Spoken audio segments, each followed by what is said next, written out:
Thank you Jesus. என் நினைவுகளை நீர் தூய்மையாக்கும், இதயத்தை நீர் சுத்திகரியும், கண்கள் கைகள் செயல்கள் எல்லாம் உம்மை பிரியப்படுத்தட்டும். பாடலாமா சேர்ந்து? என் நினைவுகளை நீர் தூய்மையாக்கும், இதயத்தை நீர் சுத்திகரி, கண்கள் கைகள் செயல்கள் எல்லாம் உம்மை பிரியப்படுத்தட்டும். கரங்களை உயர்த்தி பரிசுத்தம் ஒன்றே, பரிசுத்தம் ஒன்றே அலங்காரமாகட்டும். Yes Lord, பரிசுத்தரே உம் சித்தம் செய்ய ஆமென். ஒன்றே அலங்காரமாகட்டும். Glory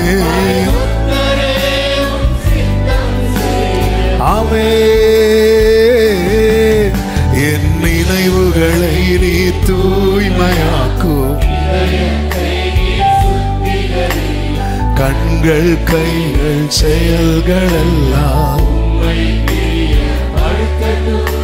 ஓ என் நினைவுகளை என் நினைவுகளை என் இதயத்தை நீர் சுத்திகரியும் ஆமென். கண்கள் கைகள் உம்மை பிரிய பரிசுத்தம் ஒன்றே, பரிசுத்தம் பரிசுத்தரே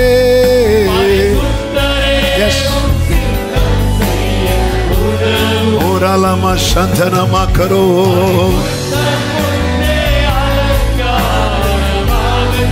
ஆமென் ஆமென். என் நினைவுகளை நீர் தூய்மையாக்கும், கண்கள் கைகள் செயல்கள் எல்லாம் தாழ்த்துகிறோம் ஆண்டவரே. இது வெறும் பாடல் அல்லப்பா, எங்கள் ஜெபம் ஆண்டவரே. நீர் ஆளுகை செய்யும். இந்த நாளில் எங்க கூட பேசுங்கப்பா, மீட்பர் நாமத்தில் பிதாவே ஆமென். வேதத்தை எடுத்துக்கொள்வோம். ஏசாயா 35வது அதிகாரம். ஏசாயா தீர்க்கதரிசன புஸ்தகம் 35வது அதிகாரத்தின் 8வது வசனத்தை வாசிக்க கேட்கலாம். அங்கே பெரும் பாதையான வழியும் இருக்கும், அது பரிசுத்த வழி எனப்படும்.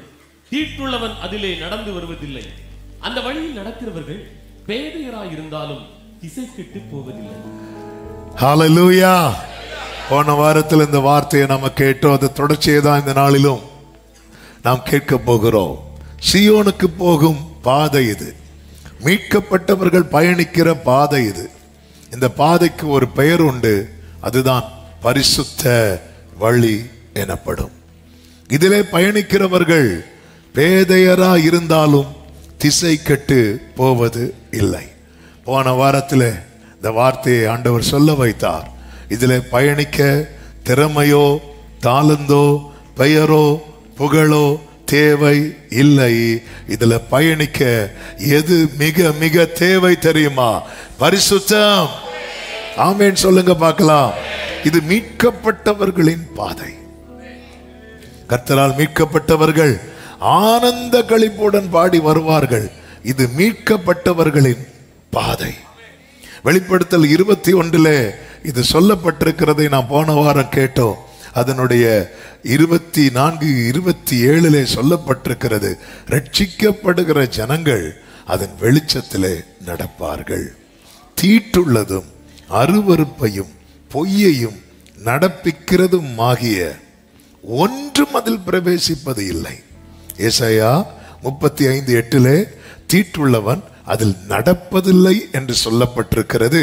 வெளிப்படுத்தல் 21:27 தீட்டுள்ளவன் அதில் பிரவேசிப்பது இல்லை. தேவ பிள்ளைகள் இந்த சத்தியத்தை கண்டிப்பாக அறிந்திருக்க வேண்டும். இல்லை என்றால் நாம் நம்மையே ஏமாற்றி கொள்வோம். ஹல்லேலூயா. Thank you Jesus. ஆமென். ஒரு பழைய பாடல் உண்டல்லவா, தீட்டுள்ளதொன்றும் உள்ளே செல்லாத மேலோக ஆட்சி இது, துக்கம் நோயும் அங்கு இல்லையே, பசி தாகமும் அங்கே இல்லையே, பெரும் அல்லேலூயா முழக்கமே, பெரும் அல்லேலூயா முழக்கமே, பெரும் அல்லேலூயா முழக்கு. ஹalleluya ஹalleluya. தீட்டுள்ளதொன்றும் உள்ளே செல்லாத மேலோக ஆட்சி. தீட்டுள்ளவனுக்கு அங்க ஸ்தானமே கிடையாதாம், அங்க இடமே கிடையாது, இடமே கிடையாது. நமக்கு நன்றாய் தெரியும், இளைய குமாரன் மனம் திரும்பி தகப்பனிடத்தில் வந்ததும் அவனை வீட்டுக்குள்ள விடுறதுக்கு முன்னாடி அவனுடைய வஸ்திரம் மாற்றப்படுகிறது வேதம் நமக்கு காண்பிக்கிறது. ஆமென். தகப்பன் நீங்க நல்லா கவனிச்சீங்கன்னா தெரியும், போறாரு, கட்டி பிடிக்கிறாரு, முத்தமிடுறாரு, எல்லாம் செய்யறாரு. ஆனா அவன்கிட்ட பேசவே இல்லை. அவர் யார்கிட்ட தான் பேசுறாருன்னா ஊழியக்காரர்கிட்ட பேசுறாரு. பையன் அப்பாட்ட பேசிட்டு இருக்கான், அப்பா நான் உமக்கு முன்னாடி பரத்துக்கு விரோதமா பாவம் செஞ்சேன்னு சொல்லும்போது அவன் ஊழியக்காரரை நோக்கி, இங்கே வா, அவசரத்தை மாத்து, கொண்டு வா, பாதரட்சியை போடு, மோதிரத்தை போடு. அவர் எப்படி அவனை பார்க்கணும்னு நினைக்கிறாரோ அப்படி பார்க்க வச்சுட்டு வீட்டுக்குள்ள போ. ஆமென். ஹல்லேலூயா. அப்போ உங்களுக்கு பாசம் இல்லை, பாசம் நீ இருக்கிற இடம் வரைக்கும் என்னை கொண்டு வந்தது, பரிசுத்தம் நான் இருக்கிற இடம் வரைக்கும் உன்னை கொண்டு போகும். ஆமென். அவர் பாசம் காட்டுறதே நம்மை பரிசுத்தமாக்க. ஹல்லேலூயா. தீட்டுள்ளதொன்றும் உள்ளே செல்லாத மேலோக ஆட்சி இது. கைகளை தட்டி பாடுவோம். தீட்டுள்ளதொன்றும் glory. ஆமென். துக்கம் நோயும் அங்கே இல்லையே, பசி தாகமும் அங்கே இல்லையே, ராஜானாமரோ glory. பெரும் அல்லேலூயா முழக்கமே, பெரும் glory, பெரும் அல்லேலூயா முழக்கமே. ராஜாதி ராஜன் தேவாதி தேவன் வேகம் வருகின்றாரே. ஆமென். glory. பரிசுத்தவான்கள் பரிசுத்தவான்கள் பரிசுத்தமாகும் காலம் இதுவேதானே. பரிசுத்தவான்கள் ஆமென். நீதிமானே நீதி செய்வார், பலனோடு நான் வாரேன் என்றார். நீதிமானே நீ நீதி செய்வார். ஒரே சத்தமாய் கைகளை தட்டி ஆமென். இயேசுவே வாரும் ஐயா. ஆமென். glory. ஆமென். இயேசுவே ஜீசஸ். ராஜாதி ராஜன் வேகம் வருகின்றாரே.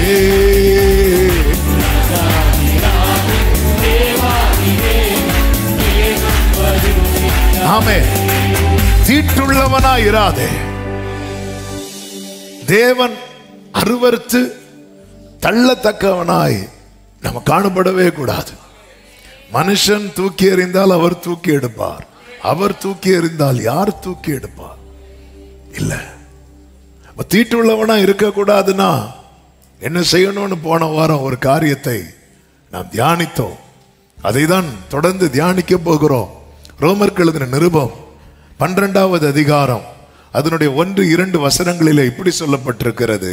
அப்படி இருக்க சகோதரரே, நீங்கள் உங்கள் சரீரங்களை பரிசுத்தமும் தேவனுக்கு பிரியமுமான ஜீவ பலியாக ஒப்பு கொடுக்க வேண்டும் என்று தேவனுடைய இரக்கங்களை முன்னிட்டு உங்களை வேண்டிக் கொள்ளுகிறேன். பவுல் ஏன் இப்படி சொல்றாருன்னா, அவர் காண்பித்த இரக்கம் தான் இன்னைக்கு நம்ம இந்த ரட்சிப்பை அடைந்திருக்கிறோம்.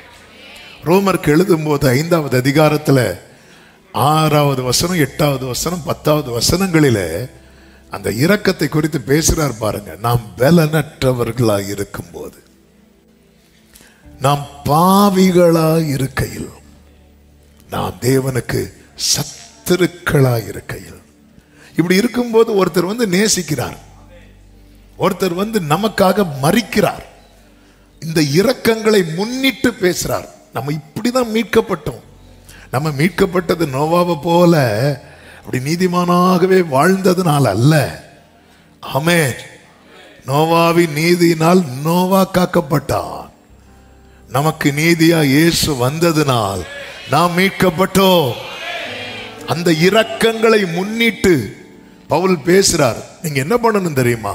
உங்கள் சரீரங்களை பரிசுத்தமும் தேவனுக்கு பிரியமுமான ஜீவ பலியாக ஒப்பு கொடுக்க வேண்டும் என்று, இதுதான் நீங்க செய்யத்தக்க புத்தி உள்ள ஆராதனை. அப்போ அந்த அர்ப்பணிப்பு என்பது ஏதோ ஒரு நாள் என்று அல்ல, அனுதினமும். ஹல்லேலூயா.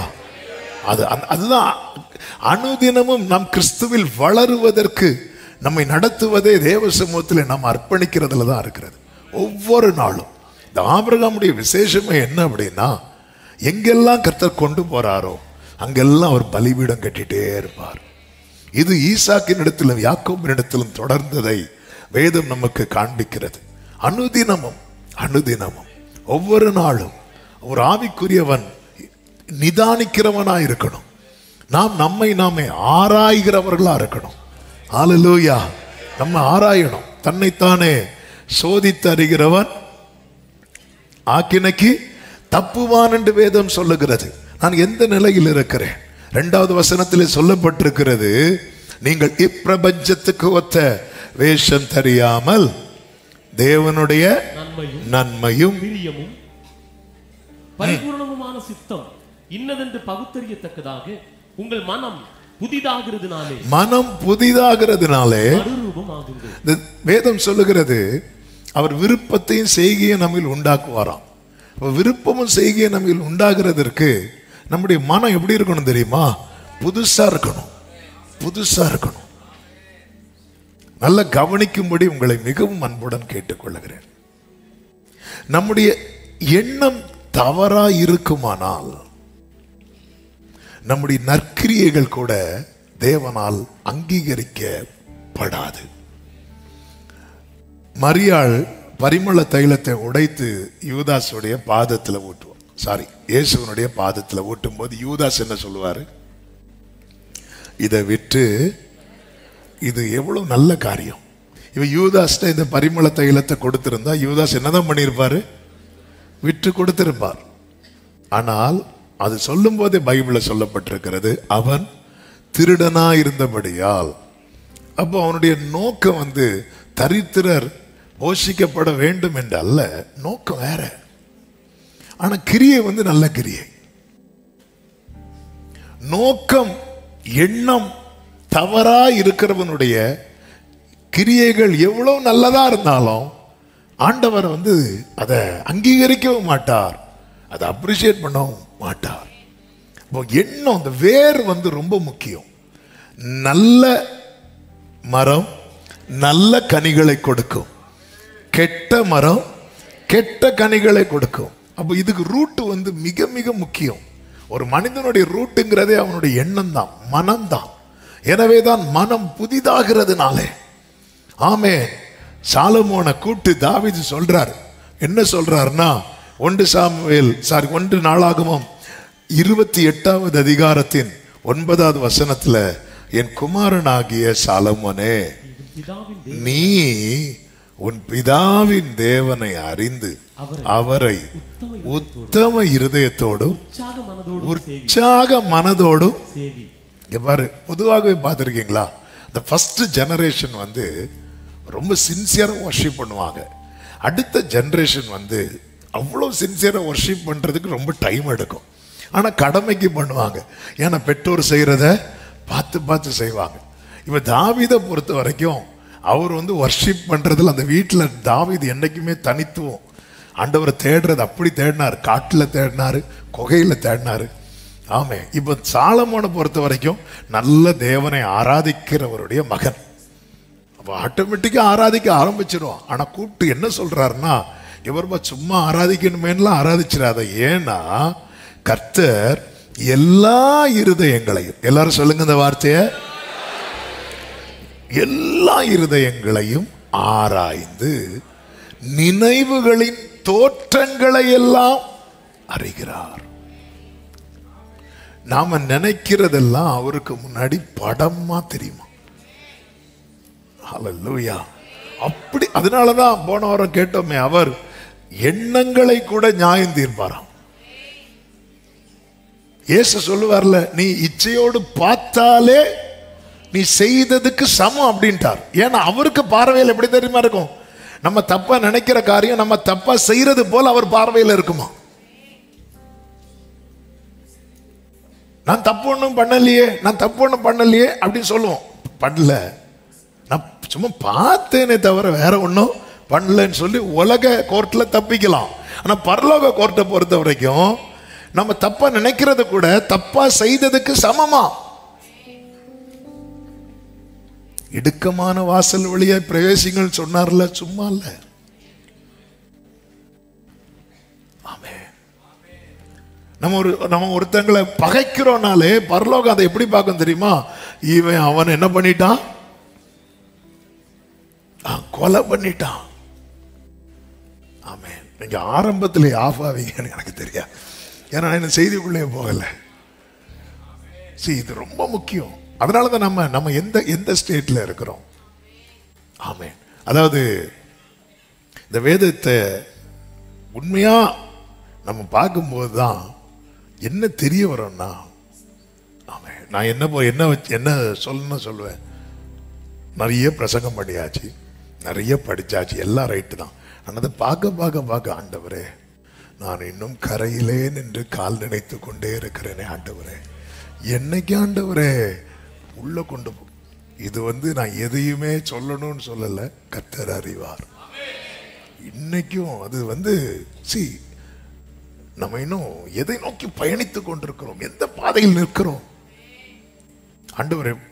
ஆண்டவருடைய அவருடைய நாமத்துல ஒன்று என்ன தெரியுமா? ஆமென். ஆமென் என்ன தெரியுமா? ஆம் அல்ல என்றே வராது, அது அப்படிதான். அவருதான் வாயை திறந்து சொல்றாரு, இங்க பாருப்பா, நீ தப்பு செய்யணும்னு கூட வேண்டாம், நீ தப்பு செய்யறது போல நினைச்சாலே தப்பு பண்ணது மாதிரிதான். நினைவுகளின் தோற்றத்தை எல்லாம் அவர் அறிவார்.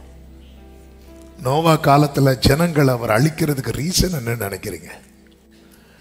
மனுஷனுடைய நினைவுகள், நினைவின் தோற்றம் நித்தம் பொல்லாததே என்று கர்த்தர்கள். நித்தம், அதன் அர்த்தம் என்னன்னா, ஒரு டைம் ஒரு தப்பான எண்ணம் வரும், அடுத்த டைம் அவன் அதை மாத்துவான்.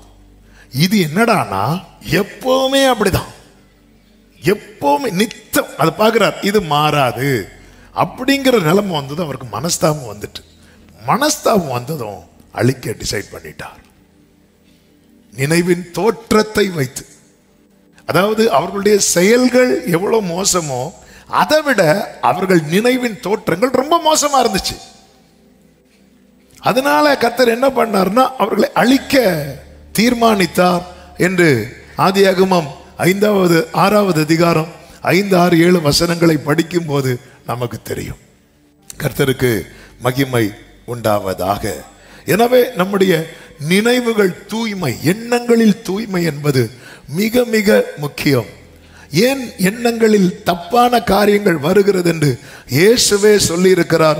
அதை தான் நாம் போன வாரத்தில் கேட்டோம். அந்த ஒரு வசனத்தை வாசித்து நாம் தொடர்ந்து செய்தி கேட்கலாம்.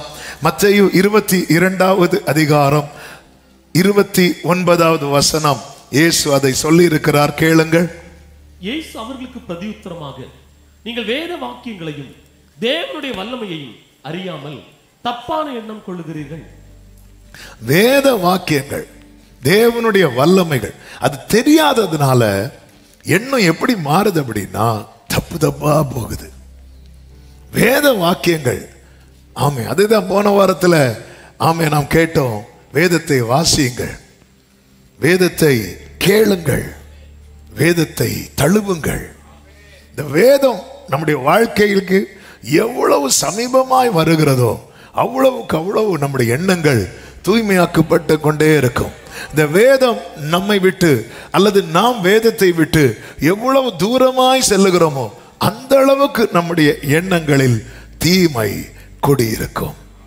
இதுதான் சத்தியம் என்று அறிந்த பிறகு இதை பற்றி கொள்ள நம்ம தாமதிக்க கூடாது. ஒவ்வொரு வாரமும் கர்த்தர் கிருபையின் வாசலை திறந்து நம்மை அவருடைய சமூகத்தில் அழைத்து கொண்டு வந்து அவருடைய சத்தத்தை தொனிக்க பண்ணுகிறது எதற்கு தெரியுமா? நம்மை அந்த பெரும் பாதை, அந்த பரிசுத்த வழியிலே நம்மை நடத்தி கொண்டு செல்வதற்காக. வெளிப்படுத்தல் 22:7 கர்த்தர் சொல்லியிருக்கிறார் அல்லவா, இதோ சீக்கிரமாய் வருகிறேன், இந்த புஸ்தகத்தில் உள்ள தீர்க்க தரிசன வசனங்களை கை கொள்ளுகிறவன் பாக்கியவான்.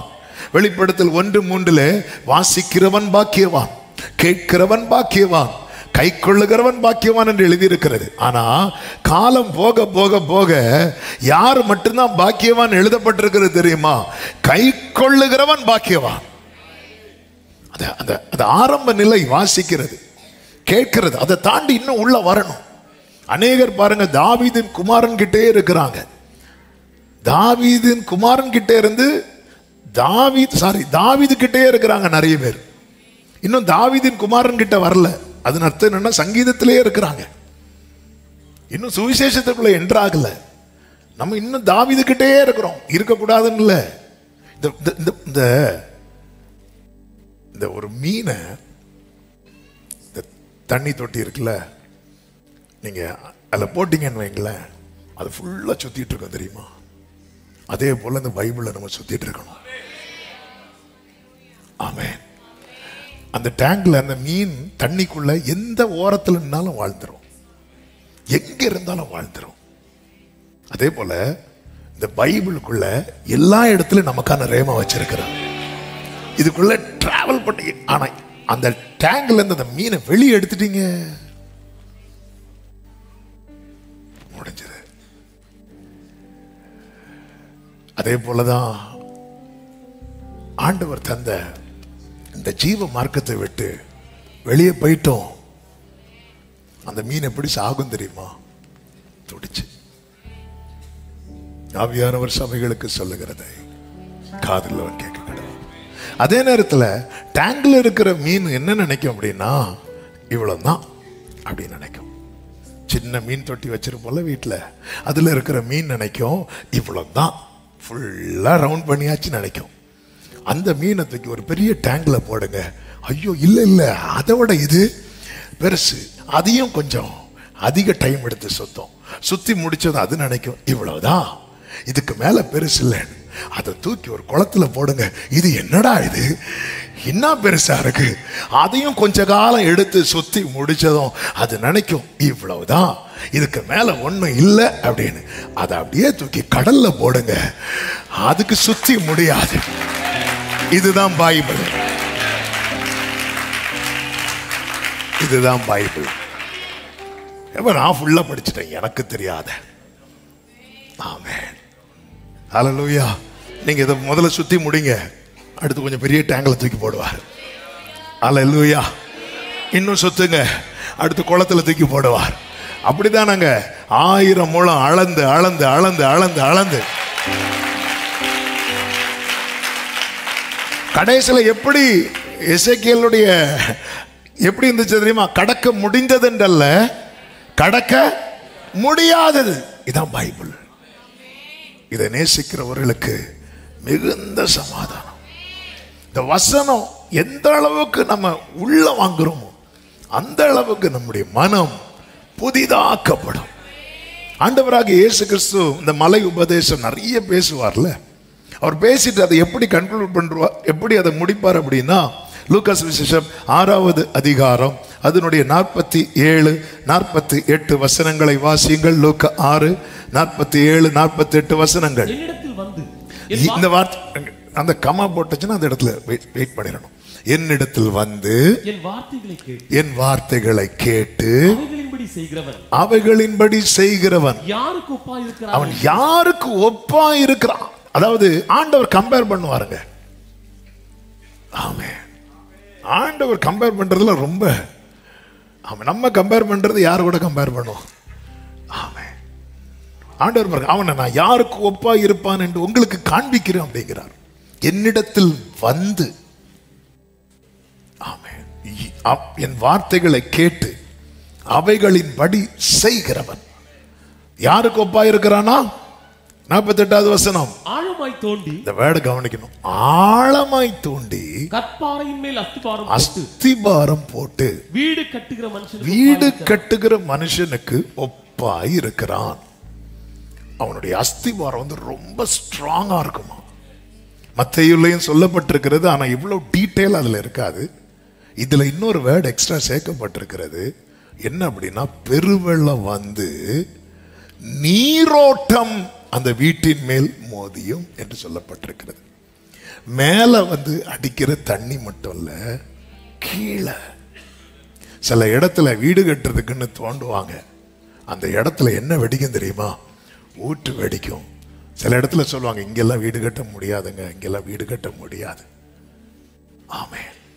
இங்கே ஒருவனை குறித்து சொல்லப்பட்டிருக்கிறது, வெளியே வந்து அடிக்கிற பிரச்சனையில மட்டும் இல்ல, உள்ள ஓடுற நீரோட்டம் இருக்குல்ல, அது வந்து மோதினாலும் அவன் வந்து ஸ்ட்ராங்கா இருப்பானா.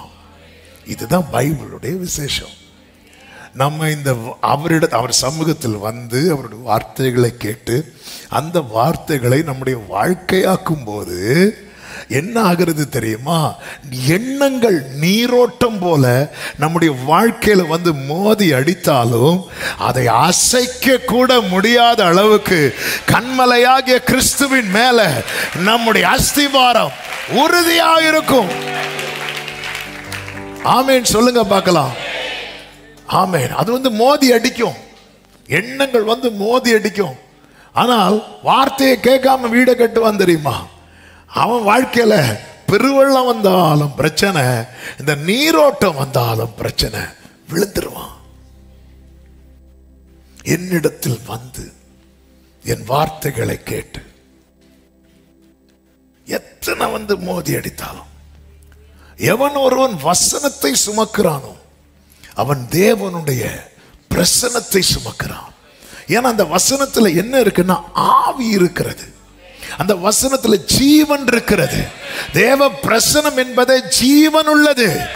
அதிலே தான் கர்த்தர் கிருபாசனத்தை வைத்து அதிலே தான் ஆண்டவர் தம்முடைய மகிமையை வெளிப்படுத்தி கொண்டிருக்கிறார். உடன்படிக்கை பெட்டியை செய்ய சொல்லுவார்ல, உடன்படிக்கை பெட்டியை இப்படி இப்படி பண்ணுங்க, அதுக்கு மேல 2 கேருபீன்களை 2 சைடுல வச்சுக்கோங்க, சென்டர்ல என்ன வைக்கணும் அப்படின்னா கிருபாசனம். இந்த 2 கேருபீன்களும் எப்படி இருக்கணும்னு இந்த கிருபாசனத்தை ஒன்றோடு ஒன்று பார்த்து கொண்டு இப்படி நிக்கணும். அந்த கிருபாசனம், அதுல இருந்து கர்த்தர் பேசுவார். அந்த உடன்படிக்கை பெட்டிக்குள்ள என்ன இருக்கணும் அப்படின்னா, கர்த்தர் எழுதி கொடுத்த கற்பலகைகள் இருக்கணும், வார்த்தை இருக்கணும், உள்ள வார்த்தை இருக்கணும். உள்ள வார்த்தை இருந்தா அதை சுத்தி அவருடைய பிரசனம் கவர் பண்ணும். இதான் உடன்படிக்கை பற்றி பிரசனம். உங்க வாழ்க்கையில வார்த்தை இருக்குமானால் ஆமா, நீங்க தான் உடன்படிக்கை பற்றி. உங்க மேல கிருபாசனம் இருக்கும். ஆமா, உங்களை சுற்றி தூதர்களுடைய பாதுகாவல் இருக்கும். வசனத்தை உடையவன் பரலோக பார்வையில விலையேற பெற்றவன். ஆமென் சொல்லுங்க பார்க்கலாம். இந்த உடன்படிக்கை பெட்டி கர்த்தருக்கு மகிமை உண்டாவதாக. ஆமென். ஓப்பனி பினேகாஸ் நாட்களிலே உடன்படிக்கை பெட்டி பிடிக்கப்பட்டதை வேதம் நமக்கு காண்பிக்கிறது. யார் பிடிக்கிறாங்க தெரியுமா? பெலிஸ்தியர் பிடிச்சிட்டு போறாங்க. ஆமென். நல்ல கவனிங்க. இந்த ஓப்பனி பினேகாஸ்க்கு வந்து பாவம் பண்றது ரொம்ப பிடிக்கும், வார்த்தை கேட்கறது பிடிக்கவே பிடிக்காது. கர்த்தர் எச்சரிக்கிறார், உணர்த்துகிறார். ஏலியை கொண்டு பேசும்போது வேதம் சொல்லுகிறது, 1 சாமுவேல் 2வது அதிகாரம் 25வது வசனத்தை வாசியுங்கள். இல்லை, நானே சொல்றேன் டைம்ல, மனுஷனுக்கு விரோதமாய் மனுஷன் பாவம் செய்தால் நியாயாதிபதிகள் அதை தீர்ப்பார்கள். ஒருவன் கர்த்தருக்கு விரோதமாய் பாவம் செய்வானேயாகில் அவனுக்காக விண்ணப்பம் செய்யத்தக்கவன் யார்? இப்படி சொல்றார். இப்படி சொன்னதுக்கு அப்புறமும் அடுத்த வார்த்தையில சொல்லப்பட்டிருக்கிறது, அவர்களோ தங்கள் தகப்பன் சொல்லை கேளாமற் போனார்கள். அதனால என்னாச்சு? அவர்களை சங்கரிக்க கர்த்தர் சித்தமாய் இருந்தார். வார்த்தையை கேட்கவே மனசில்ல. ஆனா யுத்த நாள்ல இவங்க எது பக்கத்துல நிக்கிறாங்களா? உடன்படிக்கை. இன்னைக்கு நிறைய பேருக்கு பிரச்சனை என்ன அப்படின்னா, பிரச்சனைன்னு வரும்போது இதை தூக்கி பக்கத்துல வச்சிடுறாங்க. ஆமே, ஆனா வார்த்தையை கேட்க மனசே இல்லை. ஆமே, தூக்கமே வர மாட்டேங்குது. அந்த பைபிளை கொண்டு வா. ஆமா, தூக்கி இப்படி பக்கத்தில் இப்படி வச்சுட்டு உடன்படிக்கை இது ஒரு தேவ பிள்ளை புரிஞ்சுக்கணும். இதுல ஜீவன் இருக்குல்ல, அந்த உடன்படிக்கை பெட்டி, அதுல தானே தேவ பிரசனம் இருக்கிறது. அது சாதாரண பிரசனம் அல்ல, அந்த தாகோன் தலையை உடைச்ச பிரசனம். ஆமே, சாதாரண பிரசனம் கிடையாது. ஆனா இந்த ஓப்பனி பினேகாஸ் அது பக்கத்தில் நின்ற போது ஆண்டவர் அமைதி ஆயிட்டார். அமைதி ஆயிட்டார். சிலர் பாத்தீங்களா, இருக்கிறதே வீட்டுக்குள்ளதான் இருப்பாங்க. வெளியே வந்து எவ்வளவு பெல் அடிச்சாலும் டோரை ஓபன் பண்ண மாட்டாங்க. ஆண்டவர் அப்படிதான் இருக்கிறார், உள்ளதான் இருக்கிறார். இவங்க என்னெல்லாம் ஆர்ப்பரித்தார்களாம், ஆண்டவர் அமைதியா இருந்துட்டார். எப்படிங்க இருக்கும்? அவர் இல்லைன்னா கூட பிரச்சனை இல்லை, அவர் இருக்கிறாரே. இதுல என் வாழ்க்கையில என்னை விடுவிக்கிறதுக்கான வார்த்தை இருக்கிறதே. ஆனா எனக்கு பிரச்சனை வரும்போது பார்க்கும்போது என்னாண்டவரை ஒண்ணுமே காண மாட்டேங்குது. ஏன்? சொல்ல கேட்க மனமில்லை, வார்த்தைக்கு செவிசாய்க்க மனமில்லை. கர்த்தருக்கு மகிமை உண்டாவதாக. 1 சாமுவேல் 4:4 சொல்லப்பட்டிருக்கிறது, அங்கே ஏலியின் 2 குமாரராகிய ஓப்னியும் பினேகாசும் தேவனுடைய உடன்படிக்கை பெட்டி அண்டையில் இருந்தார்கள் என்று. அதுதான் சொல்லிட்டு வருகிறேன். இன்னைக்கு இல்லாம நம்ம பைபிள் நம்ம கையில தான் இருக்கு, பக்கத்துல தான் இருக்கு. ஆனா கேட்க மனம் இல்லாம போனா விளைவு என்ன தெரியுமா? நாளைக்கு ஒரு பிரச்சனைன்னு வரும்போது அவர் இல்லாதது போலவே. அதனாலதான் சாலமோனை கூப்பிட்டு சொல்றார், நீ அவரை தேடினால் அவர் உனக்கு தென்படுவார், நீ அவரை விட்டுட்டேனா அவர் என்றைக்கும் உன்னை கைவிடுவார். இந்த வார்த்தையை சின்ன பையனா இருக்கும்போது, ஏன்னா தாவீது மரிக்கும் போதே சாலமோன் என்ன சொல்லுவார்னா, நான் போக்கு வரவு அறியாத சிறு. அப்போ எவ்வளவு சின்ன வயசுலயே சாலமோனை கூப்பிட்டு இந்த வார்னிங்கை கொடுக்கிறார் பாத்தீங்களா? ஆமே, நம்ம பிள்ளைங்களுக்கு சொல்லி கொடுக்கிற மொத்தம் 2 வசனம். இயேசு கண்ணீர் விட்டார், ஜீவா அப்போ நான் இதை தள்ளி வேற. அவன் தாவீது சின்ன பையனை கூப்பிட்டு என்ன சொல்றாரு, அவரை விட்டுட்டேன்னா என்றைக்கும் கைவிடுவார்னு என்ன ஒரு வார்னிங்க. என்ன சொல்லி இருக்கணும் தாவீது?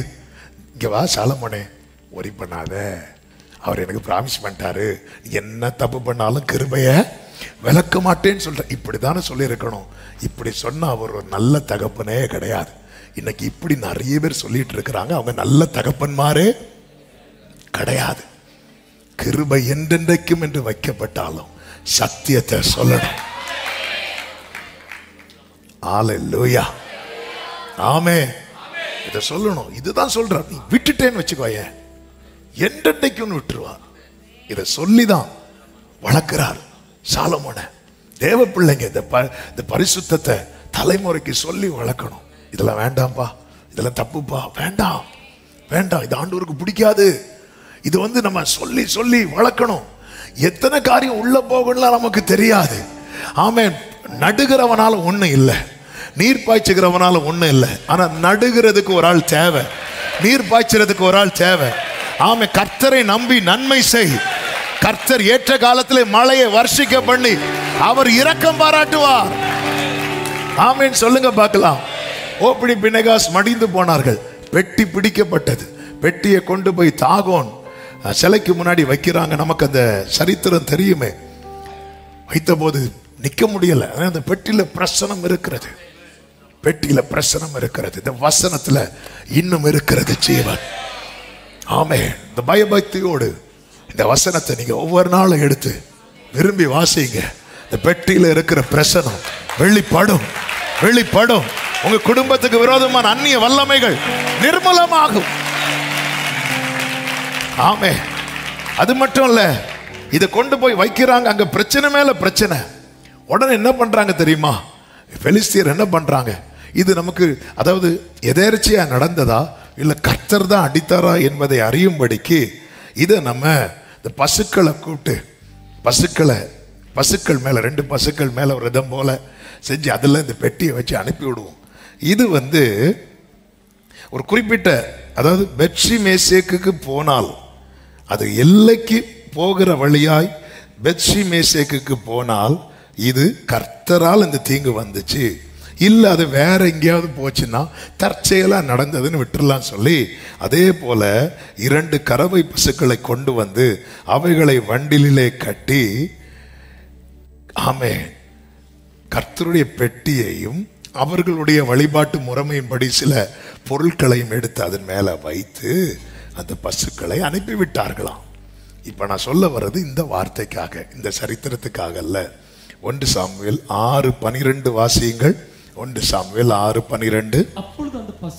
அப்பொழுது அந்த பசுக்கள் பெத்ஷிமேசுக்கு போகிற வழியிலே செவ்வையாய் போய் பசுக்கள் எப்படி போச்சா?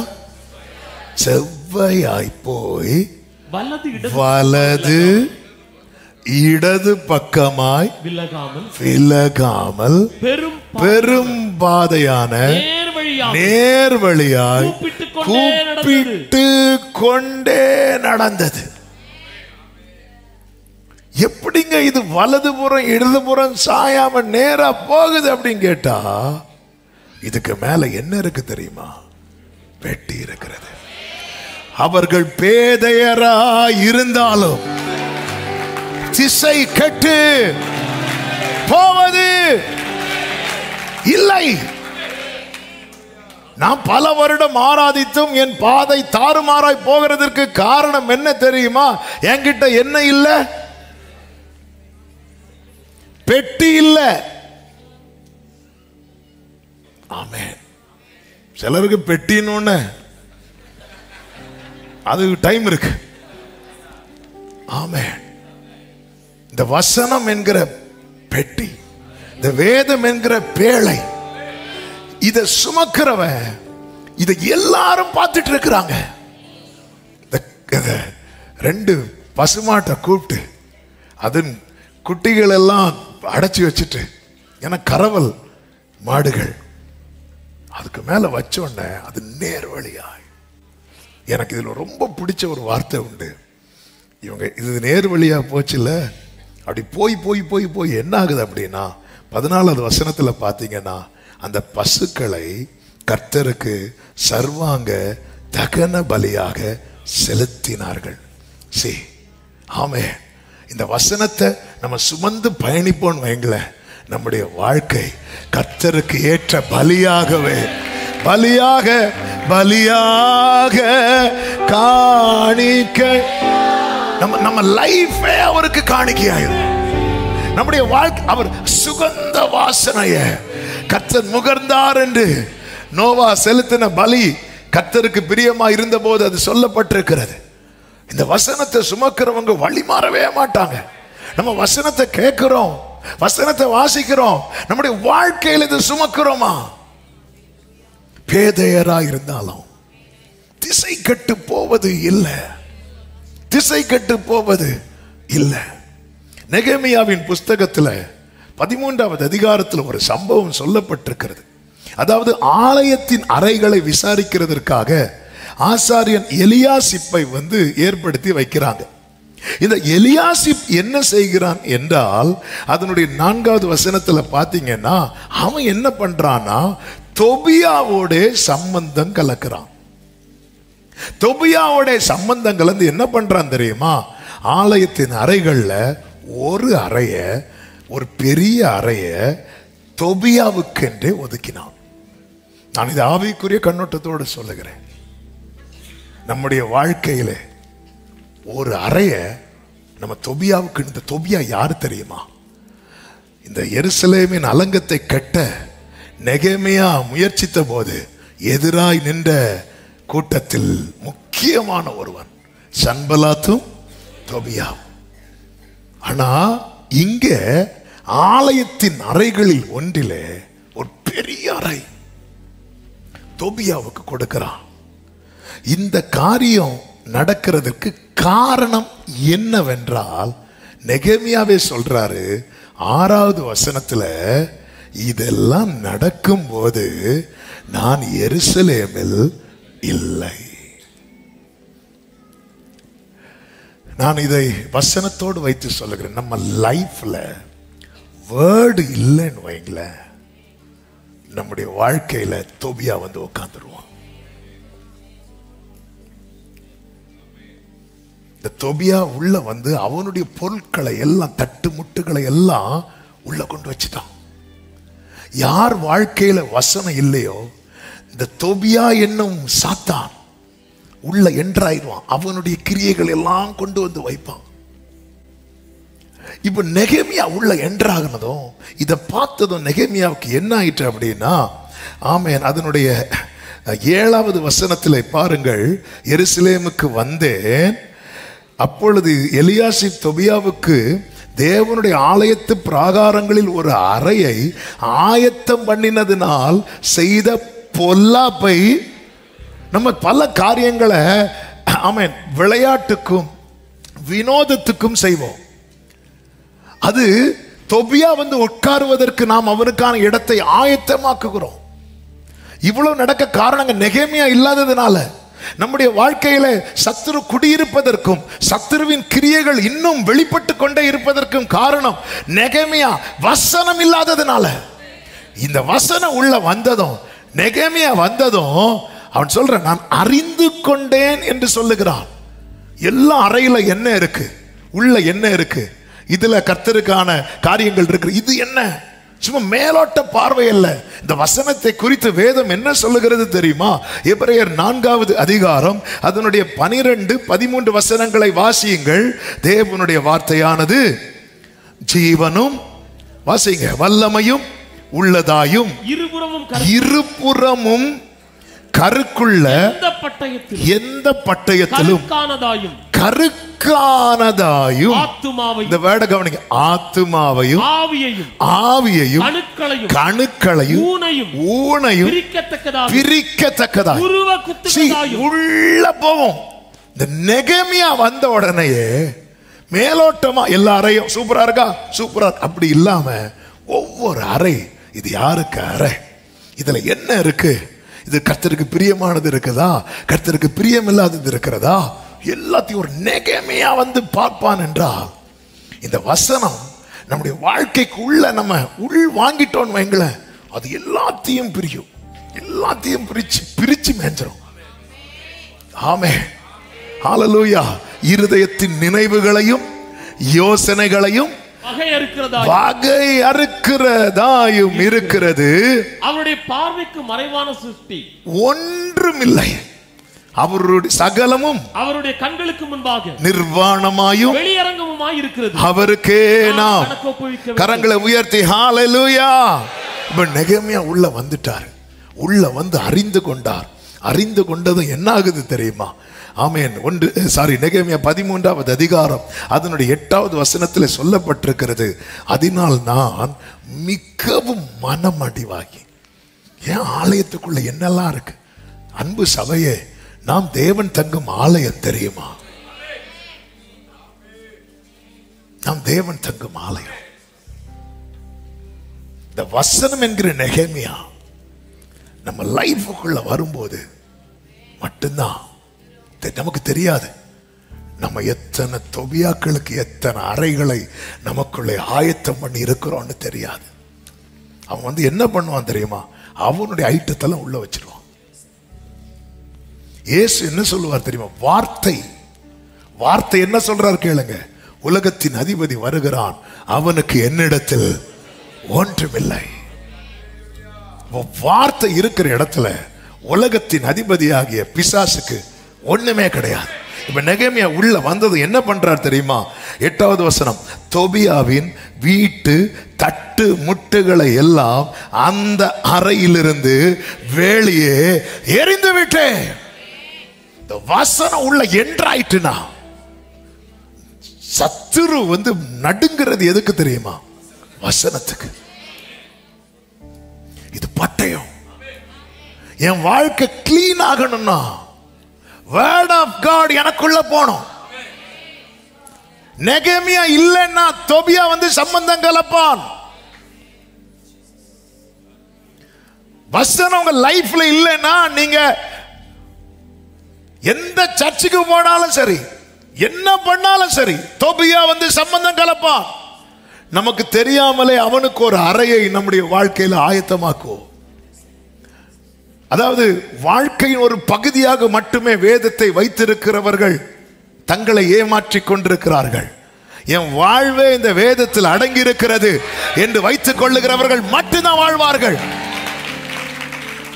இப்பொழுது நான் உங்களுக்கு பேசிக் கொண்டிருக்கிற வார்த்தை என்பது இங்கே வாழ என்ன செய்ய வேண்டும் என்றல்ல, ஆமா, அங்கே வாழ நாம இங்க என்ன செய்ய வேண்டும் என்பது. இந்த வசனத்துக்கு நம்ம உள்ள இடம் கொடுக்கும். ஏன்னா நமக்கு தெரியும் நெகேமியா வந்த பிரச்சனை, அதனால என்ட்ரன்ஸ்லயே நெகேமியாவே. ஆமென், ஹல்லேலூயா, ஆமென். அந்த 100க்கு அதிபதியை போல என் வீட்டுக்குள்ளே வருவதற்கு நான் பாத்திரவானே அல்ல. ஆமென். உள்ள விடுங்க, வேர்ட் ஆஃப் காட் உள்ள விடுங்க. இதுதான் நமக்கு நெகேமியாவே இந்த வார்த்தை தான். உள்ள விடுங்க. அவருக்கு தெரியும் இதுதான் ஜீசஸ் பண்ணாரு. எருசலேம் ஆலயத்துல போய் எல்லாத்தையும் சுத்தி பார்த்தார். சுத்தி பார்த்து ஒரு செல்ஃபி எடுத்துட்டு போனார். அப்படியா இருந்துச்சு? இல்ல, சுத்திகரிக்கிறார். சுத்திகரிச்சதுக்கு அப்புறம் என்ன பண்றார் தெரியுமா? உலாவிக் கொண்டிருக்கிறார். எனக்குள்ள தொபியாவின் எந்த தட்டுமுட்டுகளும் இருக்கக்கூடாது. ஒரு சின்ன தொபியாவுடையது என்று சொல்லக்கூடிய ஒரு பின்னு கூட என் லைஃப்ல இராம சுத்திகரிக்கப்படணும்னா இந்த நெகேமியா என்கிற வார்த்தை என் லைஃப்ல போனோம். இவன் எல்லாவற்றையும் எறிந்து விட்டு 9வது வசனத்தில் சொல்லப்பட்டிருக்கிறது, பின்பு நான் அறை வீடுகளை சுத்திகரிக்க சொல்லி தேவனுடைய ஆலய பணிமுட்டுகளையும் காணிக்கைகளையும் சாம்பிராணியையும், அதாவது ஆண்டவருடைய சமூகத்தில் செலுத்தக்கூடியவைகளை எல்லாம் அங்கே திரும்ப கொண்டு வந்து வைத்தேன். வசனம், இந்த வசனம் எந்த அளவுக்கு உள்ள போகிறதோ, இந்த வசனம் மட்டும். ஆண்டவர் சொல்லுவார்ல ஒரு உவமை, ஒருவனிடத்திலிருந்து ஒரு அசுத்தாவி துரத்தப்பட்டு அந்த ஆவி அலைந்து தெரிந்து வந்து பார்க்கும்போது யாரிடத்திலிருந்து துரத்தப்பட்டதோ அவன் வெறுமையா இருக்கிறான் என்று கண்டால் அது என்ன செய்யுமா? வேற 7 ஆவியை கொண்டு உள்ள வருமா. அப்படி வரும்போது அவனுடைய முன்னிலைமையை பார்க்கிலோ அவனுடைய பின்னிலைமை ரொம்ப கேடுள்ளதா இருக்குமா. தாவீதை பார்த்தீங்களா? ஒரு அடி விழுந்துச்சு. இந்த உடன்படிக்கை பெட்டியை சவுல் கொண்டு வரல. ஆனா தாவீதுக்கு ரொம்ப ஆசை, கர்த்தருடைய பெட்டி எப்படி அந்நியர் இடத்துல இருக்கலாம், கொண்டு வரான். ஆனா கொண்டு வரும்போது பிரமாணத்தை பார்க்கல. ஆமென், ஹல்லேலூயா. தேவ பிள்ளைகளே, ஆமென். நமக்கு பரலோகம் போக ஆசை. பரலோகம் போக ஆசைன்னா அவன் கண்டிப்பா எதை பார்த்துதான் ஆகணும்? பிரமாணத்தை பார்த்துதான் ஆகணும். தேவனுக்கு என்று எழுதப்பட்ட ஒரு பிரமாணம் உண்டு. அதாவது தேவன் ஆலயத்துக்கு என்று எழுதி கொடுத்த ஒரு பிரமாணம் உண்டு, அது பரிசுத்தம். இவர் பிரமாணத்தை பார்க்கல. இவர் ஆவேசத்தில் இவருக்கு ஏற்றார் போல ஒரு ரதத்தில் ஏற்றி இதே மாதிரி கொண்டு, பெலிஸ்தீன் எப்படி கொண்டு வந்தான்? பசுக்களை கொண்டு வந்து வண்டியில ஏற்றி கொண்டு வர. இது பெலிஸ்தீனுடைய முறை. லேவியன் முறை அது கிடையாது. பெலிஸ்தீனுடைய முறை. பெலிஸ்தீன் எங்க முடிச்சான் அங்க கண்டினியூ பண்றாரு. ஆண்டவர் விட்டாரே ஒரு அடி. ஹல்லேலூயா. நம்ம ஆண்டவருக்குள்ள வந்ததுக்கு அப்புறம் இன்னும் பெலிஸ்தீனுடைய முறைகளை செஞ்சுட்டே இருக்கிறோம். நாள் பார்க்கிறது. ஆமென். இன்னைக்கெல்லாம் கைத்தட்டு வராது இருக்கு. ஆமென். இன்னும் பெலிஸ்தியர் முறையை செஞ்சுட்டே இருக்கிறோம். ஆனா கர்த்தர் பேரை சொல்லி செய்யறோம். இஸ்ரவேலர்கள் செஞ்சாங்கல்ல, கன்றுக்குட்டியை உண்டு பண்ணி வைத்து கர்த்தருக்கு பண்டிகைன்னு நாங்க பாருங்க. பேரெல்லாம் கர்த்தர், ஆனா செய்யற முறை எல்லாமே பெலிஸ்தியர் முறை. எல்லாம் என்ன கணக்குல செய்யறோம் ஒண்ணுமே தெரியாது. தாவீது கொண்டு வந்தார், ஆண்டவர் அடிக்கிறார். அடிச்சதும் தாவீது எதை புரட்டுறார் தெரியுமா? பைபிளை புரட்டுறார்.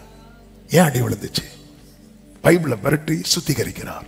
இந்த வேதத்தை நம்முடைய வாழ்க்கையில எவ்வளவுக்கு எவ்வளவு நம்ம புரட்டுறோமோ, நம்ம லைஃப் ஒவ்வொரு பகுதியும் இதை இப்படி சொல்ல விரும்புறேன். இந்த பைபிளை நம்ம பெரட்ட பைபிள் என்ன ஆகும்? அழுக்காகும். இந்த பைபிள்ல இருக்கிற ஒவ்வொரு பேப்பரும் பெரட்டுறதுனால அழுக்காகுதுன்னா, உங்க வாழ்க்கையில இருக்கிற ஒவ்வொரு பகுதியும் சுத்திகரிக்கப்பட்டு கொண்டே இருக்கும். அவன் நேர லேவியரை கூப்பிடுறான். நம்ம நியாயமான முறையில கர்த்தரை தேடல பாரு. பைபிள் எப்படி இருக்கு பாரு. லேவியர் தானே சுமக்கணும். லேவியர் சுமக்கிறது மட்டும் இல்ல, வழியில எங்கேயும் நிறுத்தக்கூடாது, யாரும் அதை தொடக்கூடாது, இப்படிலாம் பிரமாணம் இருக்கு. ஆமா, ஒன்று மாறினாலே மொத்தமா எல்லாம் மாறிச்சு. ஆமே, ரதத்துல வச்சு கொண்டு வராங்க. காளைகள் மிரளுது. பெலிஸ்தியர் அனுப்பும் போது மிரளல, ஏன்னா பெலிஸ்தியருக்கு வேற தெரியாது, அவ்வளவுதான். பெலிஸ்தியர் தூரத்தில் நின்று பார்க்கறாங்க. தூரத்தில் நின்று பார்க்கறவங்க எந்த முறை பண்ணாலும் ஆண்டவர் கண்டுக்க மாட்டார். ஆனா அவருடைய இருதயத்தை தொடுறவங்க, தேவனை ஆராதிக்கிற பிள்ளைங்க, அவங்க பண்றாங்க இவங்க பண்றாங்கன்னு பார்த்து செஞ்ச ஆண்டவர் பார்த்துட்டு சும்மா இருக்க. பெலிஸ்தியன் என்ன பண்ணிட்டு போறான்? அவன் தேவஜனம் அல்லவே. ஆண்டவர் அவன் பயப்படுறான். ஆண்டவர் பயந்துட்டு போட்டோம். அவன் ஏன் பயப்படுறான்? அவன் ஏன் பயப்படுறான்? தேவன் யாருன்னு அறிந்து பயப்படுறானா? இல்ல, தாகோனே அடிச்சிட்டார் அவரு. அல்லேலூயா, ஆமென், அல்லேலூயா. கர்த்தருக்கு மகிமை உண்டாவதாக. தாவீது பாருங்கள், வசனத்தை பார்த்ததும் லேவியரை கூப்பிட்டு எல்லாம் சுத்திகரிங்க. அந்த வசனத்தை பார்க்க பார்க்க பார்க்க மைண்ட் எதை நோக்கி தான் போகும் தெரியுமா? சுத்திகரிக்கணும், இதெல்லாம் வேண்டாம். அடுத்து சாலமோனை வச்சு ஆலயத்தை கட்டுறார். அதன் பிறகு பார்த்தீங்கன்னா, அதன் பிறகு எழும்பின ராஜாக்கள்ல சில விரல் விட்டு எண்ணக்கூடிய நல்ல ராஜாக்கள் இருந்தார்கள். அதுல ஒரு ஆள் தான் யோசபாத். அந்த யோசபாத்தை குறித்து வேதம் சொல்லுகிறது 2 நாளாகமம் 17வது அதிகாரம் அதனுடைய 3-4 வசனங்களிலே, கர்த்தர் யோசபாத்தோடே இருந்தார். அவன் பாகால்களை தேடாமல் தன் தகப்பனாகிய தாவீது முன்னாட்களில் நடந்த வழிகளில் நடந்து தன் தகப்பனுடைய தேவனை தேடி இஸ்ரவேலுடைய செய்கைகளின்படி நடவாமல் அவருடைய கற்பனைகளின்படி நடந்து கொண்டான். 6வது வசனத்தை பாருங்கள். கர்த்தருடைய வழிகளில் அவன் இருதயம் உற்சாகம் கொண்டது. நல்ல கவனிக்கணும், இந்த வேர்டு ரொம்ப ரொம்ப முக்கியமான வார்த்தை. கர்த்தருடைய வழிகளில் அவனுடைய இருதயம், கர்த்தருடைய வழின்னு என்ன? கர்த்தருடைய வார்த்தை தான். சாட்சி, பிரமாணம், கற்பனை, கட்டளை, வழிகள், இப்படி எல்லாம் சொல்லப்பட்டது எல்லாமே கர்த்தருடைய வார்த்தை தான். இதில் அவனுடைய மனம் என்ன கொண்டதான்? உற்சாகம். எத்தனை பேருக்கு சொல்ல முடியும்? எனக்கு பைபிள் ரொம்ப பிடிக்கும். பைபிள் பிடிக்கும்னா பிடிச்சு கிஸ் பண்ணிட்டு வைக்கிறது இல்லை, ரீட் பண்றது. ஐயோ, எனக்கு டைம் கிடைக்கல பைபிள் படிக்க, கொஞ்சம் கேப் கிடைக்காதா? ஆமென். இந்த உற்சாகம் அவனை என்ன செய்ய வச்சது தெரியுமா? அவன் மேடைகளையும் விக்கிரக தோப்புகளையும் யூதாவை விட்டு, இதான் அந்த பைபிள நம்ம ஈடுபட என்னன்னா, சுத்திகரிப்பு நடக்கும். சுத்திகரிப்பு. தாவீதை விட யோசபாத் இன்னும் டீப்பா போறாரு. தாவீதின் நாட்கள்ல கூட விக்கிரகங்கள்லாம் உள்ள வரல, இஸ்ரவேலுக்குள்ள வரல. அதன் பிறகுதான் அந்த உள்ள ராஜாக்கள் எல்லாம் சாலமோன் நாட்கள்ல கொண்டு வர வச்சுட்டான். அந்நிய நுகத்துல நிறைய பிணைக்கப்பட்டு எல்லாத்தையும் உள்ள கொண்டு வந்துட்டான். அதன் பிறகு அதை மாத்துறதுலாம் பெரிய சேலஞ்சாவே இருந்துச்சு. ஆனா இந்த பைபிள்ல, அதனாலதான் இந்த யோசபாத் என்ன பண்ணுவார்னா, இந்த வசனம் எல்லா இடத்துலையும் பிரசங்கிக்கப்படணும்னு சொல்லிட்டு அதற்கான ஆட்களை கொண்டு வந்து வசனத்தை பிரசித்தப்படுத்துகிறதை வேதம் நமக்கு காண்பிக்கிறது. கர்த்தருடைய வார்த்தையில டீப்பா போக, இதை விட டீப்பா இன்னொருத்தர் போறார். யாருன்னா எசேக்கியா. எசேக்கியாவை குறித்து சொல்லப்பட்டிருக்கிறது 2 ராஜாக்கள் 18வது அதிகாரம் அதனுடைய 3வது வசனத்துல, அவன் தன் தகப்பனாகிய தாவீது செய்தபடி எல்லாம் கர்த்தரின் பார்வைக்கு செம்மையானதை செய்தான் என்று சொல்லப்பட்டிருக்கிறது. அவன் மேடைகளை அகற்றி சிலைகளை தகர்த்து, இந்த வேர்டை கவனிக்கணும், விக்கிரக தோப்புகளை வெட்டி, அடுத்த வார்த்தையை எல்லாரும் கவனிக்கணும். மோசே பண்ணியிருந்த வெண்கல சர்ப்பத்தை, சத்தமா சொல்லுங்க, எசேக்கியாவை இது கொஞ்சம் ஓவரா இல்ல? ஏன் உடைச்சு போட்டான் தெரியுமா? அந்நாட்கள் மட்டும் வாசிங்க. அந்நாள் மட்டும் இஸ்ரவேல் புத்திரர் அதற்கு தூபம் காட்டி வந்தார்கள். பழைய ஏற்பாட்டுல மோசே உண்டு பண்ணின வெண்கல சர்ப்பம், புதிய ஏற்பாட்டுல எதுக்கு நிழலா இருக்கு? சிலுவை. பைபிளுக்குள்ள டீப்பா போனதும் அவன் எதை கை வைக்கிறான் பாத்தீங்களா? நிகுஸ்தான உடைக்கிறான். நிகுஸ்தான் அதுக்கு பேரு. ஏன் உடைக்கிறான்? அது உடைக்கிறதுக்கு ஆண்டவர் வைக்க சொன்னார். அடையாளமா வைக்கப்பட்டதை வழிபாடா மாத்திட்டாங்க. இந்த பைபிளுக்குள்ள டீப்பா போக போக போக இயேசுவை தவிர வேற எதையும் வர்ஷிப் பண்ற காரியமா பார்க்க முடியாது. இந்த சிலுவைன்னு ஒண்ணே நமக்கு தெரியாது.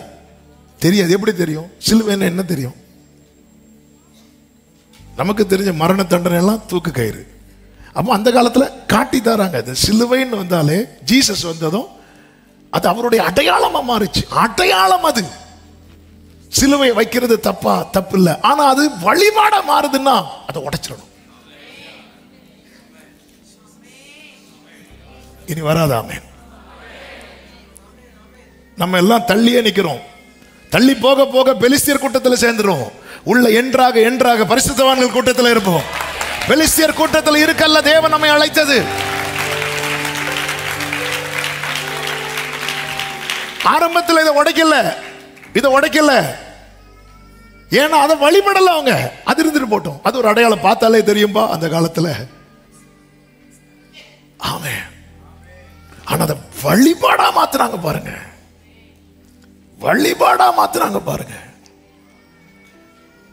என்னை அன்றி உனக்கு வேறே தேவர்கள் உண்டாயிருக்க வேண்டாம். சிலர் பைபிளை கூட விக்கிரகம் ஆக்கிடுவாங்க. ஒண்ணு வேண்டாங்க. ஆலயத்தை பெருசா பேசும்போதே ஆண்டவர் கோவம் வந்துச்சா இல்லையா? ஆண்டவர் இந்த ஆலயத்தை பார்த்தீங்களா? ஆண்டவர் பார்த்தார். ஒரு கல் இருக்காது பாரு அப்படின்ட்டார். ஏன்? அந்த காலத்து பரிசுத்தவான்கள் உலக வேஷங்கள், ஆடம்பரங்களை தூக்கி எறிஞ்சாங்கன்னா டீப்பா போனதுனால. இந்த டீப்பா நீங்க டிராவல் பண்ண ஆரம்பிச்சிட்டீங்கன்னா எங்க போய் நிப்பீங்க தெரியுமா? ஏதேன்ல போய் நிப்பீங்க. வேண்டாம், இது வேண்டாம், அது வேண்டாம். அதனால அவங்களை எல்லாரும் ஒதுக்கி வச்சாங்க. நம்ம எதை வழிபடுறோம்? இன்னைக்கு சிலுவையை தொட்டு கும்பிட்டு இருக்கிறோமா? அதனாலதான் ஆண்டவர் வந்து கூட 2 பேர் அறைய அலோவ் பண்ணார். எந்த சிலுவையை தொட்டு கும்பிடுறோம் நமக்கு தெரியுமா? ஒரு வேளை இந்த ஒருத்தன் கீழே போனால அந்த சிலுவையை தான் நம்ம தொட்டு வணங்கிட்டு இருக்கிறோம். பயங்கல எக்காலம் துணிக்கும் போது அவன் காலை பிடிப்பான். ஒன்ன நான் விட மாட்டேன். நீ என்ன இவ்வளவு நாள் சிலுவை வச்சிருக்கூடாதா? அடையாளமா இருக்கிறது வரைக்கும் பிரச்சனை இல்லை. வழிபாட மாறிட்டு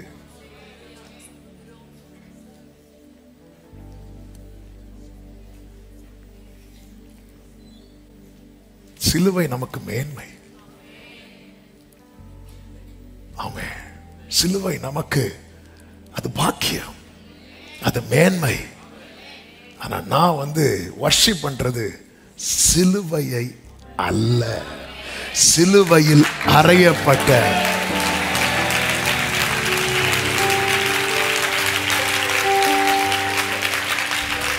நம்ம எதை வர்ஷிப் பண்றோம் ரொம்ப முக்கியம். கர்த்தருடைய வார்த்தைக்குள்ள என்றாக இது வேண்டாம். மோசே தூரத்தில் இருந்து முச்செடியை பார்க்கிறது வரைக்கும் பிரச்சனை இல்லை. கிட்ட நெருங்க மோசே காலில் இருக்கிறது என்ன கழட்டு, கையில் என்ன வச்சிருக்கிற கோல் போட்டான். இந்த சுத்திகரிப்பு ரொம்ப முக்கியம், ரொம்ப அவசியம். எபேசியர் 5வது அதிகாரம் 25 முதல் இப்படி சொல்லப்பட்டிருக்கிறது தெரியுமா? புருஷர்களே, உங்கள் மனைவிகளில் அன்பு கூறுங்கள். அடுத்த வார்த்தை பாருங்கள். அப்படியே கிறிஸ்துவும் சபையில் அன்பு கூர்ந்து, வாசிங்க, தாம் அதை திருவசனத்தை கொண்டு தண்ணீர் முழுக்கினால் சுத்திகரித்து பரிசுத்தமாக்குகிறதற்கும் கரை திரை முதலானவைகள் ஒன்றுமில்லாமல். பைபிள் அது நாளைக்கு வரும்போது ஆண்டவர் கூட்டிட்டு போயிடுவார். தயவு செய்து பெலிஸ்தியரை ட்ரீட் பண்றது வேற, பரிசுத்தவான்களை ட்ரீட் பண்றது வேற. ஆண்டவர் எப்படி வச்சிருக்கிறார் தெரியுமா? புருஷன் மனைவி, கிறிஸ்து சபை. ஒரு மனைவி எப்படி இருக்கணும் அப்படின்னு புருஷனுக்குன்னு ஒண்ணு உண்டு. ஒரு சின்ன விஷயம் மாறினா கூட புருஷர்கள் அதிகமா கோபப்படுற பர்சன் யாரா இருப்பாங்க தெரியுமா? மனைவியா தான், சொந்த மனைவியா இருப்பாங்க. பைபிள் அப்படிதான் இருக்கு. உங்கள் சொந்த புருஷர்கள் அப்படிதான் இருக்கு. எதுக்கு எடுத்தாலும் அது ஒரு அன்பின் வெளிப்பாடு தான். அது ஒரு அன்பின் வெளிப்பாடு. இந்த அன்பு இல்லாம எரியறவங்க இருப்பாங்க, அவங்க நாளைக்கு எரிஞ்சிட்டு இருப்பாங்க. அது விட்டுருங்க. இந்த அன்பின் வெளிப்பாடு. ஏன்னா ஒரு சின்ன விஷயம் மாறினா கூட அவங்களால அக்செப்ட் பண்ண முடியாது. ஆண்டவர் எப்படி நம்மளை பார்க்க விரும்புறார் தெரியுமா? பரிசுத்தமாகிறதற்கும் கரை திரை முதலானவைகள். சொல்லுங்க, கஷ்டமா இருக்கா சொல்றதுக்கு? சொல்லுங்க. அது நான் சொல்லிட்டேன். அடுத்து சொல்ல வேண்டியது சொல்லுங்க. ஒன்றுமில்லாமல். எது ஒண்ணு இருக்கக்கூடாது? ஒரு சின்ன கரை கூட. ஆமே. இதுக்காக அவர் கொடுத்த கிரை என்ன தெரியுமா? தம்மை தாமே ஒப்பு கொடுத்தார். அதாவது என் கையை சுத்தமாக்க அவர் கையில் ஆணி. ஜீசஸ். என் கால்கள் சுத்தமாக அவர் கால்களில் ஆணி. உச்சந்தலை முதல் உள்ளங்கால் வரை அடி. என்கிட்ட ஒரு பழுதும். அவர் அடிக்கிறதுக்கு முன்னாடி அவரை செக் பண்றாங்க. ஒரு பழுதும் இல்லை. அதன் அடையாளம் தான், இவரிடத்தில் நான் யாதொரு குற்றத்தையும். பஸ்கா ஆட்டுக்குட்டி அடிக்கப்படும் போது பிரதான ஆசாரியன் ஓகே பண்ணணும், ஒரு குற்றம். அதுக்குன்னே ஆட்களை நியமித்திருப்பாங்க. அதே போலதான் கடைசியில் இங்க பிலாத்து ஓகே பண்றான். ஏன்னா பிரதான ஆசாரியனுக்கு பார்வை அவுட் ஆயிட்டு, எல்லாரும் பொய்யான குற்றச்சாட்டை வச்சிட்டு இருக்கும் போது பிலாத்து அந்த தீர்ப்பு சொல்றான், இவரிடத்தில் நான் ஒரு குற்றத்தையும் காணேன் அப்படி சொல்லிட்டு கையை கழுவிட்டான். ஓகே ஆயிட்டு. அடிக்கிறாங்க அடி. அவர் உடம்புல அடிபடாத இடம் கிடையாது. ஏன் தெரியுமா? என் உடம்புல ஒரு இடத்துல கூட கரை இருக்க கூடாது என்பதற்காக. இந்த ரகசியம் பெரியது. ஒரு தேவ பிள்ளைக்கு இந்த உணர்வு தேவை. அதனாலதான் கர்த்தர் இந்த வசனத்தை கொடுத்து சீஷர்கள்ட்ட சொன்னார், நீங்கள் சர்வ சிருஷ்டிக்கும் போய் சுவிசேஷத்தை பிரசங்கித்து அவர்களை சீஷராக்கி அவர் பிதா குமாரன் பரிசுத்த ஆவி நாமத்தினாலே அவர்களுக்கு ஞான ஸ்நானம் கொடுத்து நான் உங்களுக்கு கட்டளையிட்ட யாவையும் அவர்கள் கை கொள்ளும்படிக்கு அவர்களுக்கு உபதேசம் பண்ணுங்கள். ஆமென். இந்த வேதத்துக்கு நமக்கு இடையே இருக்கிற உறவு எப்படிப்பட்டதா இருக்கிறது. ஆமென். கர்த்தர் கடந்த வாரம் இதுதான் பேசினார். அடுத்த பாயிண்ட்டுக்கு போலாம் விட மாட்டேங்கிறார். ஆமா, எந்த அளவுக்கு, எத்தனை வருடங்கள் ஆகிவிட்டது. இனி நமக்கு முன்னாடி எத்தனை வருடங்கள் இருக்கும்னு தெரியாது. வேதம் சொல்கிறது, கிறிஸ்துவுக்குள் மரிக்கிறவர்கள் பாக்கியவான்கள் என்று எழுது அப்படிங்கிறார். யோவான் உடன் அப்படி எழுதுறார், கிறிஸ்துவுக்குள் மரிக்கிறவர்கள் பாக்கியவான்கள் அப்படி எழுதும் போது ஆவியானவர் ஆம் என்று திருவுளம் பற்றுகிறார். எஸ், கிறிஸ்துவுக்குள் மரிக்கிறதுனா என்ன? அந்த பசுக்கள் அந்த பிரசனத்தை சுமந்து கொண்டு போய் கர்த்தருக்கு தகன பலியாய் மாறினதல்லவா? அது போல இந்த இந்த இந்த பிரசனம் நிறைந்த வசனத்தை எவனொருவன் சுமந்து கொண்டு ஓட்டத்தை முடிக்கிறானோ அவன் கிறிஸ்துவுக்குள் மரிக்கிறவன். கிறிஸ்துவுக்குள். ஹல்லேலூயா. வசனம் நமக்குள்ளே, நாம் கிறிஸ்துவுக்குள்ளே. எல்லாரும் இந்த வார்த்தையை சொல்லுங்க. வசனம் எனக்குள்ளே, நான் கிறிஸ்துவுக்குள்ளே. மறுபடியும் சொல்லுங்க. வசனம் எனக்குள்ளே, நான் கிறிஸ்துவுக்குள்ளே. இதான் ஃபார்முலா. இந்த ஃபார்முலா மட்டும் உங்க லைஃப்ல அப்ளை பண்ணிட்டீங்கன்னா, கிறிஸ்துவுக்குள் என் ஜீவன் இணைந்து மறைந்துள்ளது, கிறிஸ்துவுக்குள் என் ஜீவன் இணைந்து மறைந்துள்ளது. நான் அல்ல, ஆமே, நான் அல்ல. அந்த அந்த பிரசனத்தை சுமக்கிற அந்த உடன்படிக்கை பெட்டியை சுமந்த அந்த கரவலான மாடுகள் கூப்பிட்டு கொண்டே போச்சுதான். அப்படிதான் பைபிள்ல இருக்கு. கூப்பிட்டு கொண்டே போச்சு.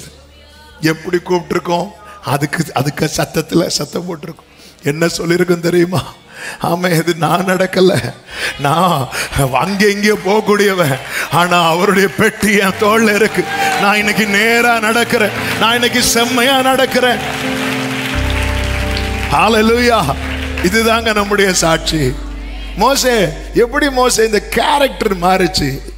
தொபியாக்க கேரக்டர்ல மோசே எகிப்துல வளர்ந்தவங்கள, எகிப்துல வளர்ந்தவன் அல்லவா மோசே? அப்ப ஆளோட்டி எபிரேயன் அடிக்கிறத பார்த்ததும் மோசைக்கு அவனை என்ன பண்ணணும்னு தான் தோணுச்சு, அடிக்கணும்னு தான் தோணுச்சு. அவன் அடிக்கிறான், நான் அடிப்பேன். அடிச்சுட்டு வந்து கர்த்தரின் திருவிருந்து, ஆண்டவரே எனக்காக நொறுக்கப்பட்டீர், நானும் ஒருத்தன் நொறுக்கிட்டு இப்பதான் வந்தேன் ஆண்டவரே. ஆமென்.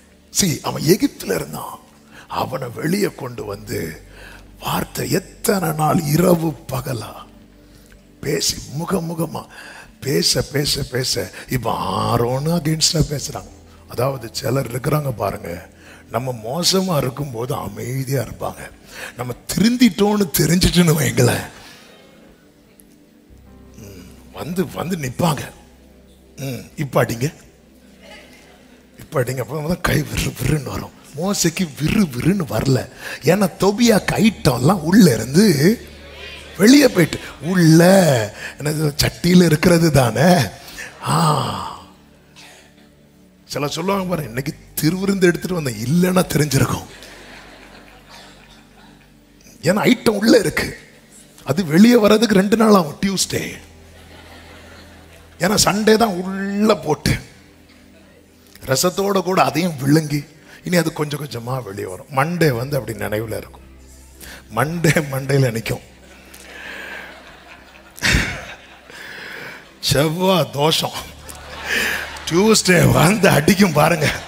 உடனே புதன்கிழமை போச்சு, அடுத்த வெள்ளிக்கிழமை உபவாசம், சனிக்கிழமை ஆயத்தம், ஞாயிற்றுக்கிழமை ஆரவாரம், அடுத்து மண்டையில நிற்கும். இப்படியே போயிட்டு இருக்கு. இல்ல இல்ல, இப்ப மோசே என்ன பேசினாலும், ஏன் உன்கிட்ட மட்டும் தான் கர்த்தர் பேசுவாரா? ஒரு 40 வருஷத்துக்கு முன்னாடி ஆரோனே பேசலான்னு வரும்போது மோசே இப்படி ஆம்ச காட்டுவார். சிலர் அப்படியே இருப்பாங்க தெரியும், போட்டோ கூட இப்படிதான் நிற்பாங்க. பொண்ணு பார்க்க போட்டோ கூட இப்படி கொடுக்கறவங்க இருக்கிறாங்க. ஏன்னா பொண்ணு நாளைக்கு அடிக்கணும்னு தீர்மானத்தோட வந்துடக்கூடாது. ஆரோன் இப்படி பேசுவார 40 வருஷத்துக்கு முன்னாடி, மிரியாம் பேசுவாங்களா 40 வருஷத்துக்கு முன்னாடி? இல்ல இல்ல, அந்த இடத்துல தான் அவன் கேரக்டர் எழுதப்படுது. அவன் சாந்த குணம் உள்ளவன். எப்படி மோசே சேஞ்சஸ், என்ன ஆச்சு? பேசுறார். தள்ளி நின்று கேட்டேன், கொஞ்சம் பக்கத்துல வந்து கேட்டேன், இப்ப ஃபேஸ் டு ஃபேஸ். தொபியாக்க எதுவுமே என்கிட்ட இல்லை. எகிப்துக்கு வாசனை கூட இப்ப மோசேட்ட கிடையாது. எகிப்து வீட்டுல வளர்ந்தவன், அந்த ஸ்மெல்லு கூட மோசேட்ட கிடையாது. பரலோக ஸ்மெல் அடிக்கும் மோசே கிட்ட. பரலோக ஸ்மெல், அந்த முகம் வந்து ஜீசஸ் சபையே, அந்த அவரை அறிகிற அறிவின் வாசனை, பரலோக ஸ்மெல் தான் நம்ம மேல அடிக்கணும்.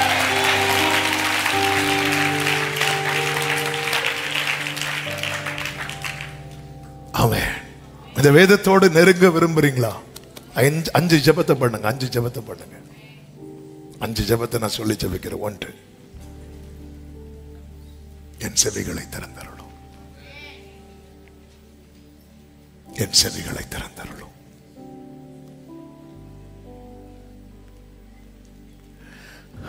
நமக்கு தெரியும் ஸ்தேவான் வந்து ஆவியில நிறைந்து பேசுவார்.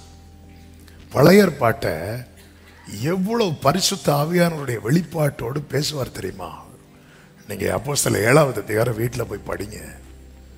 அப்படியே என்ன ஒரு ஞானம், என்ன கிருபை தான் ஆவியில நிரம்பும் போது வெளிப்படுகிற அந்த விஸ்டம், அந்த கிரேஸ், க்ளோரி. அப்படி பேசும்போது கேட்ட ஜனங்கள் வந்து காதை என்ன பண்ணாங்களா? இப்படி ஒரு நிலைமை மட்டும் நம்ம லைஃப்ல வரவே கூடாது. அதனாலதான் ஆண்டவரே என் செவிகளை திறந்தருளும். ஆண்டவர் அந்த ஒரு செவிடன், கொன்னை வாய் உடையவன், அவனை ஜனங்க கூட்டிட்டு வரும்போது இந்த காதுல எப்படி கைய விரல வச்சு எப்பத்தான் ஆறாம். தாவீது சொல்லுகிறான் சங்கீதம் 40:6, பலியையும் காணிக்கையும் நீர் விரும்பாமல் என் செவிகளை திறந்தீர். அதன் அர்த்தம் என்ன? செவி வார்த்தைக்கு செவியை அடைக்கிறவனுடைய பலியையும் காணிக்கையும் கர்த்தர் என்ன செய்ய மாட்டார்? சொல்லுங்க, விரும்பவே மாட்டார். விரும்ப மாட்டார். வசனத்தை கேட்க மாட்டேன், ஆனா ஃபுல்லா நான் வர்ஷிப் பண்ணிட்டே இருப்பேன்னா விரும்பவே மாட்டார். இந்த காது திறக்கப்பட்டவனுடைய மனநலம் எப்படி இருக்கும் தெரியுமா? 7வது வசனத்துல புஸ்தக சுருளில் என்னை குறித்து. அப்ப வசனம் கேட்க செவியை திறக்கிறதுனா என்ன தெரியுமா? இன்னைக்கு என்கிட்ட என்னை பத்தி எனக்கு என்ன சொல்ல போறார் இந்த மனநிலைமையில. இன்னைக்கு என்ன, இன்னைக்கு செய்தி, இன்னைக்கு தொபியா, இன்னைக்கு என்ன செய்தி, இன்னைக்கு நெகேமியா, இன்னைக்கு எனக்கு தான். இன்னைக்கு செய்தி என்ன? இன்னைக்கு அவங்க இருந்திருந்தா நல்லா இருந்திருக்கும். யாரு? ஆண்டவரா. என்னை குறித்து எழுதி இருக்கிறது, என்னை குறித்து எழுதி இருக்கிறது. செவியை திறந்தவர்கள் பெந்தேகோஸ்தே நாள்ல ஆவியானவர் இறங்குகிறார். கேட்கிறவங்க செவியை திறக்கிறார். ரட்சிக்கப்பட நாங்க என்ன பண்ணணும் அப்படி கேட்கிறாங்க. இவங்க என்ன செய்யறாங்கன்னா, இயேசு வந்து வாழ்ந்து மரித்த காரியத்தை சொல்லும் போது நான் என்ன பண்ணணும் அப்படி கேட்கிறாங்க. இதான் செவியை திறக்கிறது. ஒரு செய்தி கேட்கும் போது ஆண்டவர் நான் என்ன பண்ணணும், நான் பைபிள் படிக்கும் போது ஆண்டவர் நான் என்ன பண்ணணும் அப்படிங்கிற ஒரு மனநிலைமே வரலன்னா நம்ம செவிகள் அடைக்கப்பட்டிருக்கிறது என்று அர்த்தம். செவியை திறந்தருளும் ஆண்டவரே. ஏசாயா 29:17-18 சொல்லப்பட்டிருக்கிறது, கொஞ்ச காலத்தில் லீபனோன் செழிப்பான வயல்வெளியாய் மாறும். அப்படி மாறும்போது என்ன ஆகுமாம்? அக்காலத்தில் செவிடர் புஸ்தகத்தின் வசனங்களை கேட்பார்கள். நம்ம வசனம் கேட்க ஆரம்பிச்சிட்டோம் வைங்களேன், 29:20 சொல்லப்பட்டிருக்கிறது, கொடியவன் அற்று போயிருவான்.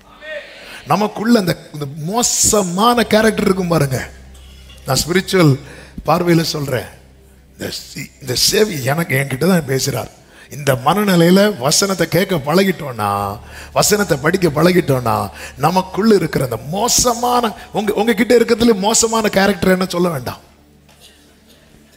உங்களுக்கு தெரியும்ல, இந்த கேரக்டர் என்கிட்ட ஃபர்ஸ்ட். ஆமே. சில சொல்லுவாங்க பாருங்க, என் புருஷன் குடிக்கலைன்னா தங்கம்,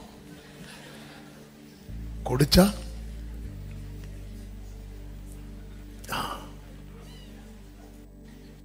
குடிக்கலைன்னா தங்கம்.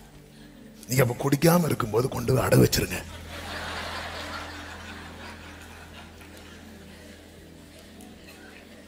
நம்ம எல்லாரும் தேவன் மனிதனை எப்படி படைத்தார்? செம்மையானவனாகவே படைத்தார். யாரையும் தீமையானவனா படைக்கல. ஆனா அந்த கொடியவன் இருக்கான் பாருங்க, தொபியா. தொபியான்னு யாரும் பேர் வைக்கல. தொபியா உள்ள வந்து நிறைய தட்டு முட்டுகளை வச்சுட்டு உள்ள வச்சுட்டே இருக்கிறான்.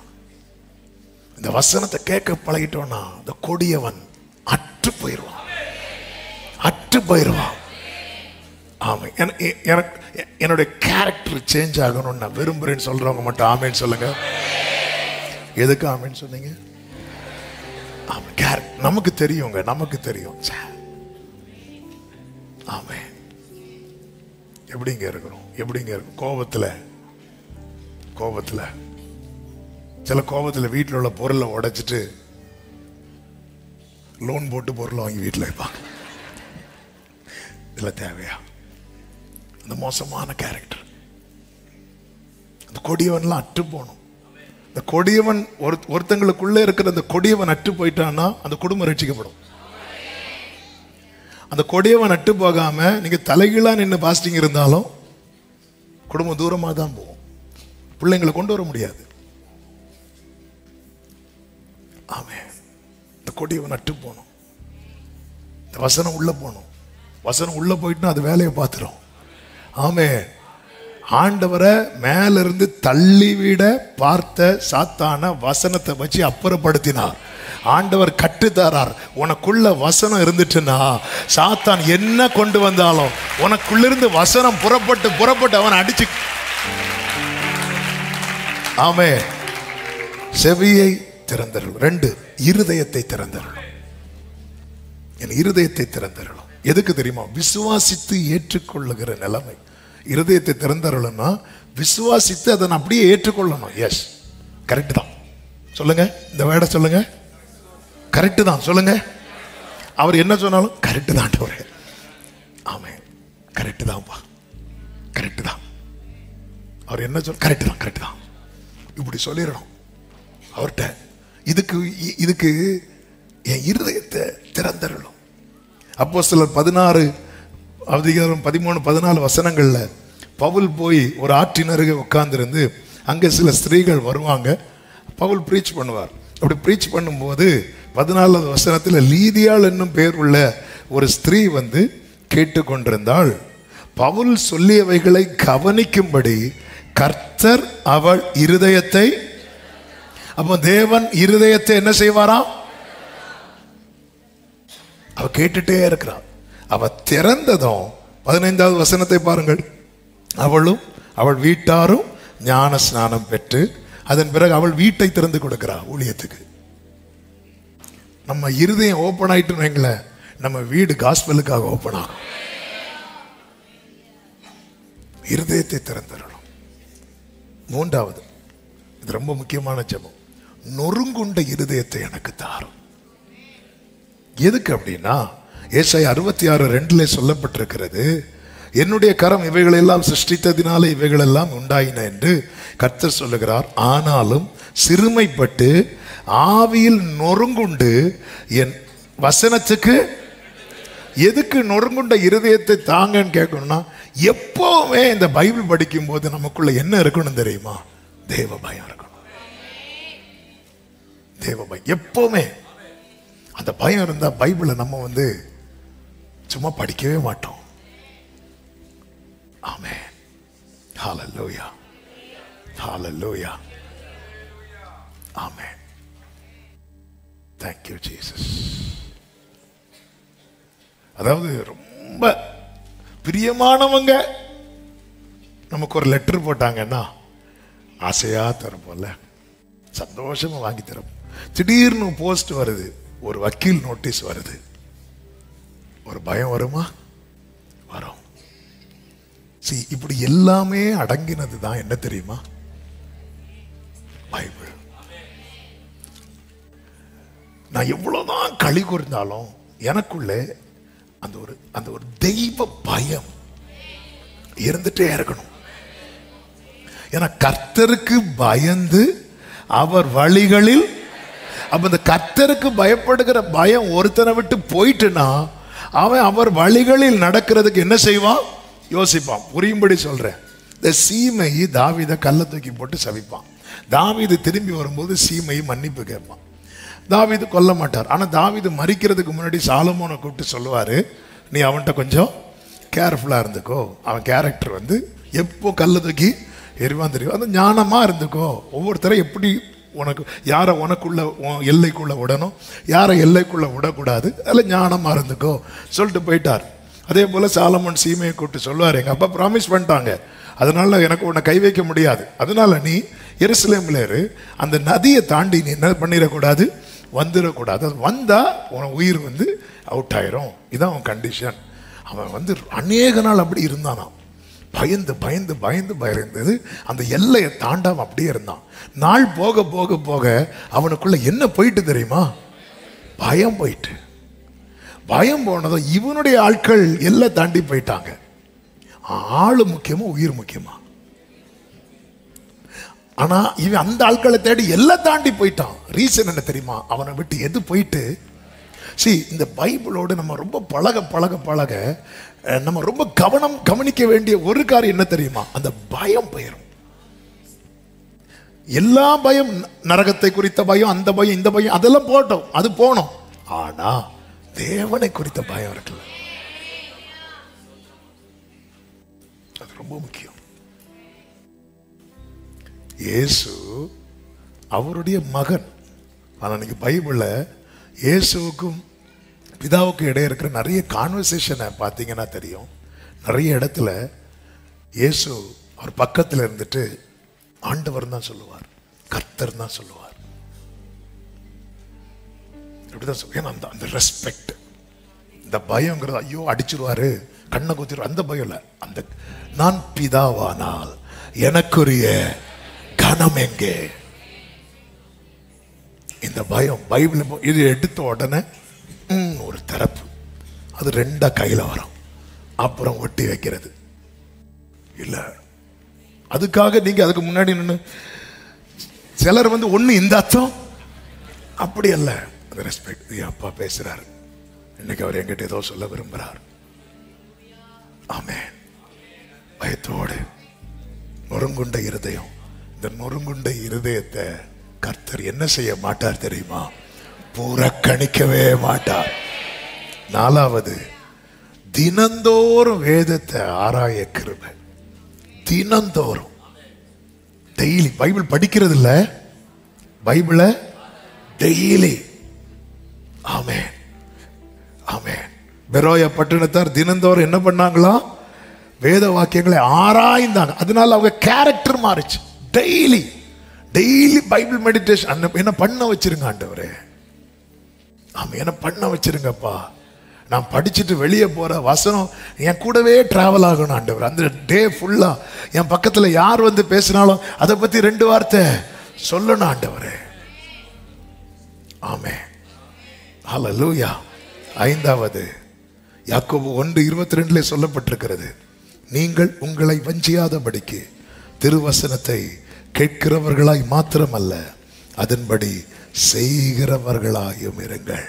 ஆண்டவரே, இந்த வசனத்தை செய்கையாக்க எனக்கு உதவி செய்யும். இந்த வசனத்தை, ஆமென். ஆண்டவர் கிருபை செய்வாராங்க, கிருபை செய்வார். ஒரு வசனத்தை சொல்லி ஜெபிக்கிற நேரம் ஆகிவிட்டது. 103வது சங்கீதம் அதனுடைய 17, 18 வசனங்களை வாசியுங்கள், ஜெபிக்கலாம். கர்த்தருடைய கிருபையோ அவருக்கு பயந்தவர்கள் மேலும், அவருடைய நீதி அவர்கள் பிள்ளைகளுடைய பிள்ளைகள் மேலும் அனாதியாய் என்றென்றைக்கும் உள்ளது. அடுத்த வார்த்தை, இந்த வார்த்தை கவனிக்கணும். அவருடைய உடன்படிக்கையை கை கொண்டு அவருடைய கட்டளைகளின்படி செய்கிறவர்கள் என்றல்ல,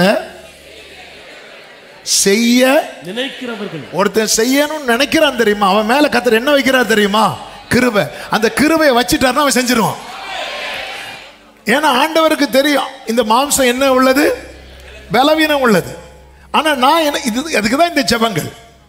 ஏன் இந்த ஜெபங்கள் செய்ய சொல்றேன்னா, இது நான் செய்யறேன்னா நான் என்ன நினைக்கிறேன், நான் எதை விரும்புறேன், அவருடைய வார்த்தையின்படி நான் செய்யணும்னு விரும்புறேன். செய்ய நினைக்கிறவர்கள் மேல கர்த்தருடைய கிருபை.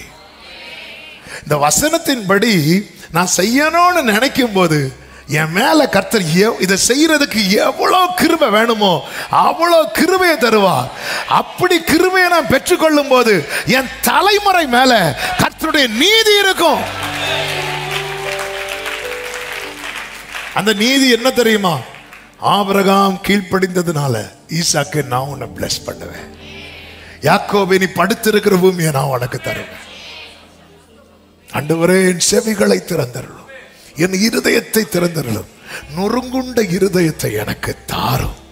ஆண்டவரே தினந்தோறும் வேதத்தை ஆராய எனக்கு கிருபை தாரும். ஆமென். வசனத்தை செய்கையாக்க உதவி செய்யும். தீட்டுள்ளவன் அதிலே பிரவேசிப்பது இல்லை. ஆவியானவர் சபைகளுக்கு சொல்லுகிறதை காதுள்ளவன் கேட்க கடவன். எல்லாரும் எழுந்து நிற்கலாமா? ஹல்லேலூயா. பரிசுத்தவான்கள் பரிசுத்தமாகும் காலம் இதுவேதானே. பரிசுத்தவான்கள் பரிசுத்தமாகும் காலம் இதுவேதானே. நீதிமானே நீ நீதி செய்வார், பலனோடு நான் வாரேன் என்றார். நீதிமானே எல்லாரும் கைகளை தட்டி ஆமென் இயேசுவே, ஆமென் இயேசுவே வாரும் ஐயா, ஆமென் இயேசுவே வாரும் ஐயா. glory, ஆமென் இயேசுவே வாரும் ஐயா. ராஜாதி ராஜ ஓரலா ஹந்தரா லகடரா ரீபா ஜடரா ஹந்தரகடே ரிபலவரோ சந்தர பலபரவா. தீட்டுள்ள ஒன்றும் உள்ளே செல்லாத மேலோக ஆட்சி இது.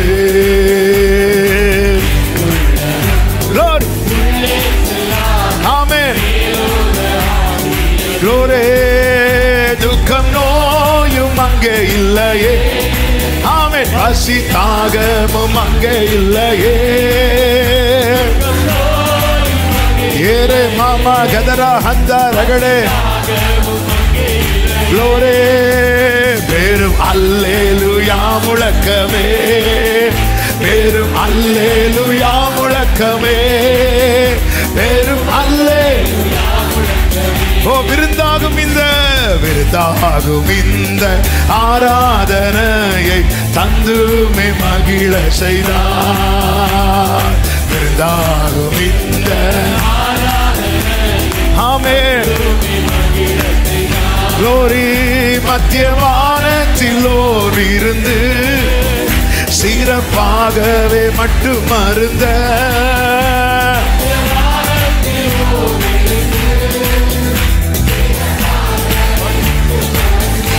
ஆமென் ஆமென் ஆமென் இயேசுவே வாரும் ஐயா, ஆமென் இயேசுவே வாரும் ஐயா. முத்திரை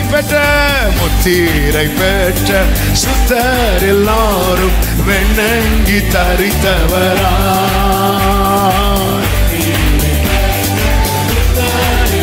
glory. சத்தமாய் ஜெய கொடிகள் பிடித்திடுவார், மீட்பின் கீதங்கள் பாடிடுவார். glory அலறியா தனரே. ஆமென். நாகா என்ன பேரின்பம் அது. ஆமென். நாகா என்ன பேரின்பம் அது. ராஜாதி ராஜ தேவாதி தேவன் வேகம் வருகின்றாரே.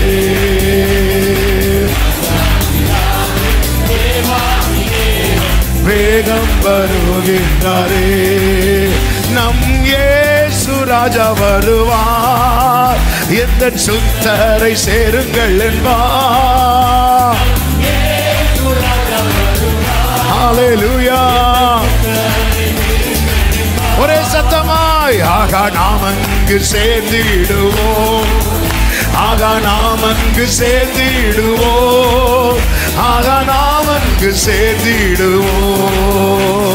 ராஜாதிராஜன் glory glory glory ஆமென். ராஜாதிராஜன் வேகம் வருகின்றாரே. ராஜாதிராஜன் ஹalleluya. ராஜாதிராஜன் ஒரே சத்தமாய் ஆமென். இயேசுவே வாரும் ஐயா. ஆமென். இயேசுவே வாரும் ஐயா. ஆமென். இயேசுவே வாரும் ஐயா. ஆமென். ஆமென். இயேசுவே வாரும் ஐயா. glory. ஒரு விசை கூட சொல்லுவோம். ஆமென். இயேசுவே வாரும் ஐயா. ஆமென். ஆமென். ஆமென். glory. ராஜாதிராஜன் ராஜாதிராஜன் Jesus. ஓடா ராலா ஹந்தே ரகடே ரீமா மாலா ராஜா நரா. ராஜாதிராஜன் ராஜாதிராஜன் சேரே மாம்ரோ தனரே. ஆமென். ஆமென். ஆமென். ஓரலரியா தனரே. ஆமென். ராஜாதிராஜன் வேகம் வருகின்றாரே. ராஜாதிராஜன் ஓ நல்ல கரங்களை தட்டி Jesus Jesus. Amen. Amen. Thank you Lord. Thank you Jesus. Thank you Jesus. Hallelujah. Hallelujah. பரிசுத்தவான்கள் பரிசுத்தமாகும் காலம் இது. பரிசுத்தவான்கள் வெளிப்படுத்தின விசேஷம் 19வது அதிகாரம் அதனுடைய 11, 12, 13 வசனங்களில் எப்படி சொல்லப்பட்டிருக்கிறது. பின்பும் பரலோகம் திறந்திருக்க கண்டேன். இதோ ஒரு வெள்ளை குதிரை காணப்பட்டது. அதன் மேல் ஏறி இருந்தவர் உண்மையும் சத்தியமும் உள்ளவர் எனப்பட்டவர். உண்மையும் சத்தியமும் உள்ளவர் எனப்பட்டவர். அவர் நீதியாய் நியாயம் தீர்த்து யுத்தம் பண்ணுகிறார். அவருடைய கண்கள் அக்கினி ஜுவாலையை போல் இருந்தது. அவருடைய சிரசின் மேல் அநேக கிரீடங்கள் இருந்தன. அவருக்கே அன்றி வேறொருவருக்கும் தெரியாத ஒரு நாமமும் எழுதியிருந்தது. அவர் இரத்தத்தால் தோய்க்கப்பட்ட வஸ்திரத்தை தரித்திருந்தார். அடுத்த வார்த்தை ஸ்கிரீன்ல இருக்கும், எல்லாரும் சேர்ந்து வாசிங்க. அவருடைய நாமம் தேவனுடைய வார்த்தை என்பது. மறுபடியும் சொல்லுங்க, அவருடைய நாமம் தேவனுடைய வார்த்தை என்பது. ஒரு விசை கூட சொல்லுங்க, அவருடைய நாமம் தேவனுடைய வார்த்தை. சத்தமா ஆமென். முழு பலத்தோடு கரங்களை தட்டி தேவனுக்கு மகிமை.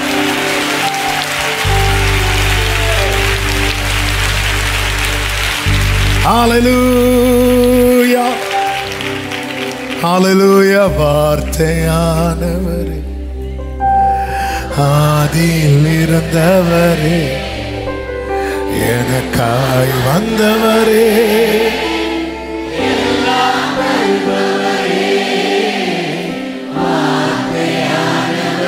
ஜீசஸ்.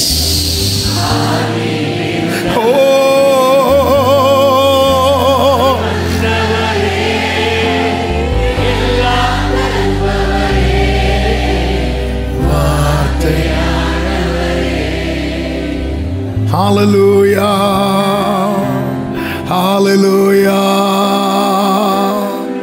வல்லமை நிறைந்த வார்த்தையானவரே, இயேசுவே. பரிசுத்த பிதாவே, நல்ல தகப்பனே, நன்றியோடு உம்மை துதிக்கிறோம்.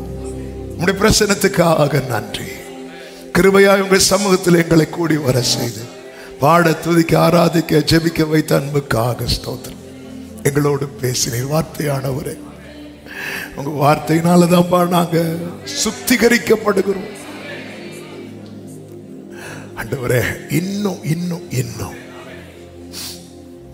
உம்மிடத்தில் வந்து நீர் சொல்வதை கேட்டு அதை கை கொள்ளணும்னு விரும்புறோம்பா. அப்படி நினைக்கிறவங்க மேல ஒரு கிருபையை வைக்கிறீங்களப்பா. அந்த கிருபையை தந்து இந்த வசனத்தை கை கொள்ள எங்களுக்கு உதவி செய்வீராக.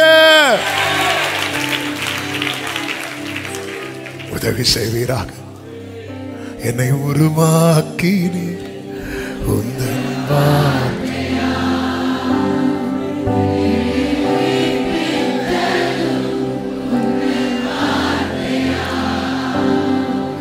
என்னை உருவாக்கி நீ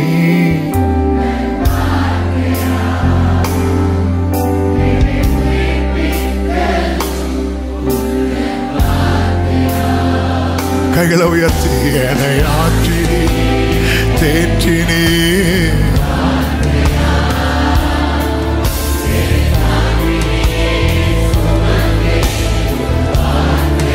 என்னை ஆற்றினீர் என்னை ஆற்றி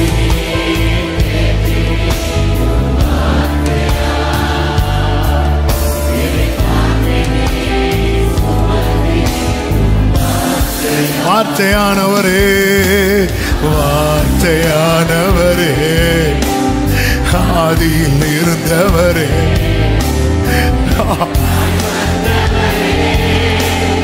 எல்லாம் தருபவரே வார்த்தையானவரே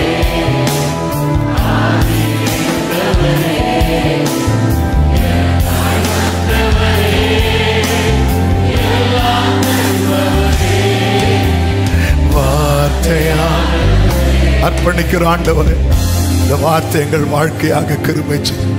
ஒவ்வொருவரையும் ஆசீர்வதியும், சமாதானத்துடன் அனுப்பி சாட்சியாய் கொண்டு வாரும். எல்லா மகிமை கனம் துதி ஸ்தோத்திரங்களும் ஒருவருக்கே செலுத்துகிறோம். இரட்சகர் இயேசுவின் நாமத்தில் பிதாவே, ஆமென். சேர்ந்து சொல்லுவோம். என் ஆத்துமாவே கர்த்தரை ஸ்தோத்திரி, முழு உள்ளமே அவருடைய பரிசுநாமத்தை ஸ்தோத்திரி. என் ஆத்துமாவே கர்த்தரை ஸ்தோத்திரி, கர்த்தர் செய்த சகல உபகாரங்களை மறவாதே. ஆமென். நம்முடைய கர்த்தராகிய இயேசு கிறிஸ்துவின் கிருபையும் பிதாவாகிய தேவனுடைய அன்பும் பரிசுத்த ஆவியானவருடைய ஐக்கியமும் சிநேகமும் பாதுகாவலும் நம் அனைவரோடும் எல்லா பரிசுத்தவான்களோடு கூட கர்த்தருடைய வருகை மட்டும் தங்கியிருப்பதாக. ஆமென். ஹல்லேலூயா. God bless you. கர்த்தர் உங்களை ஆசீர்வதிப்பாராக. ஆமென்.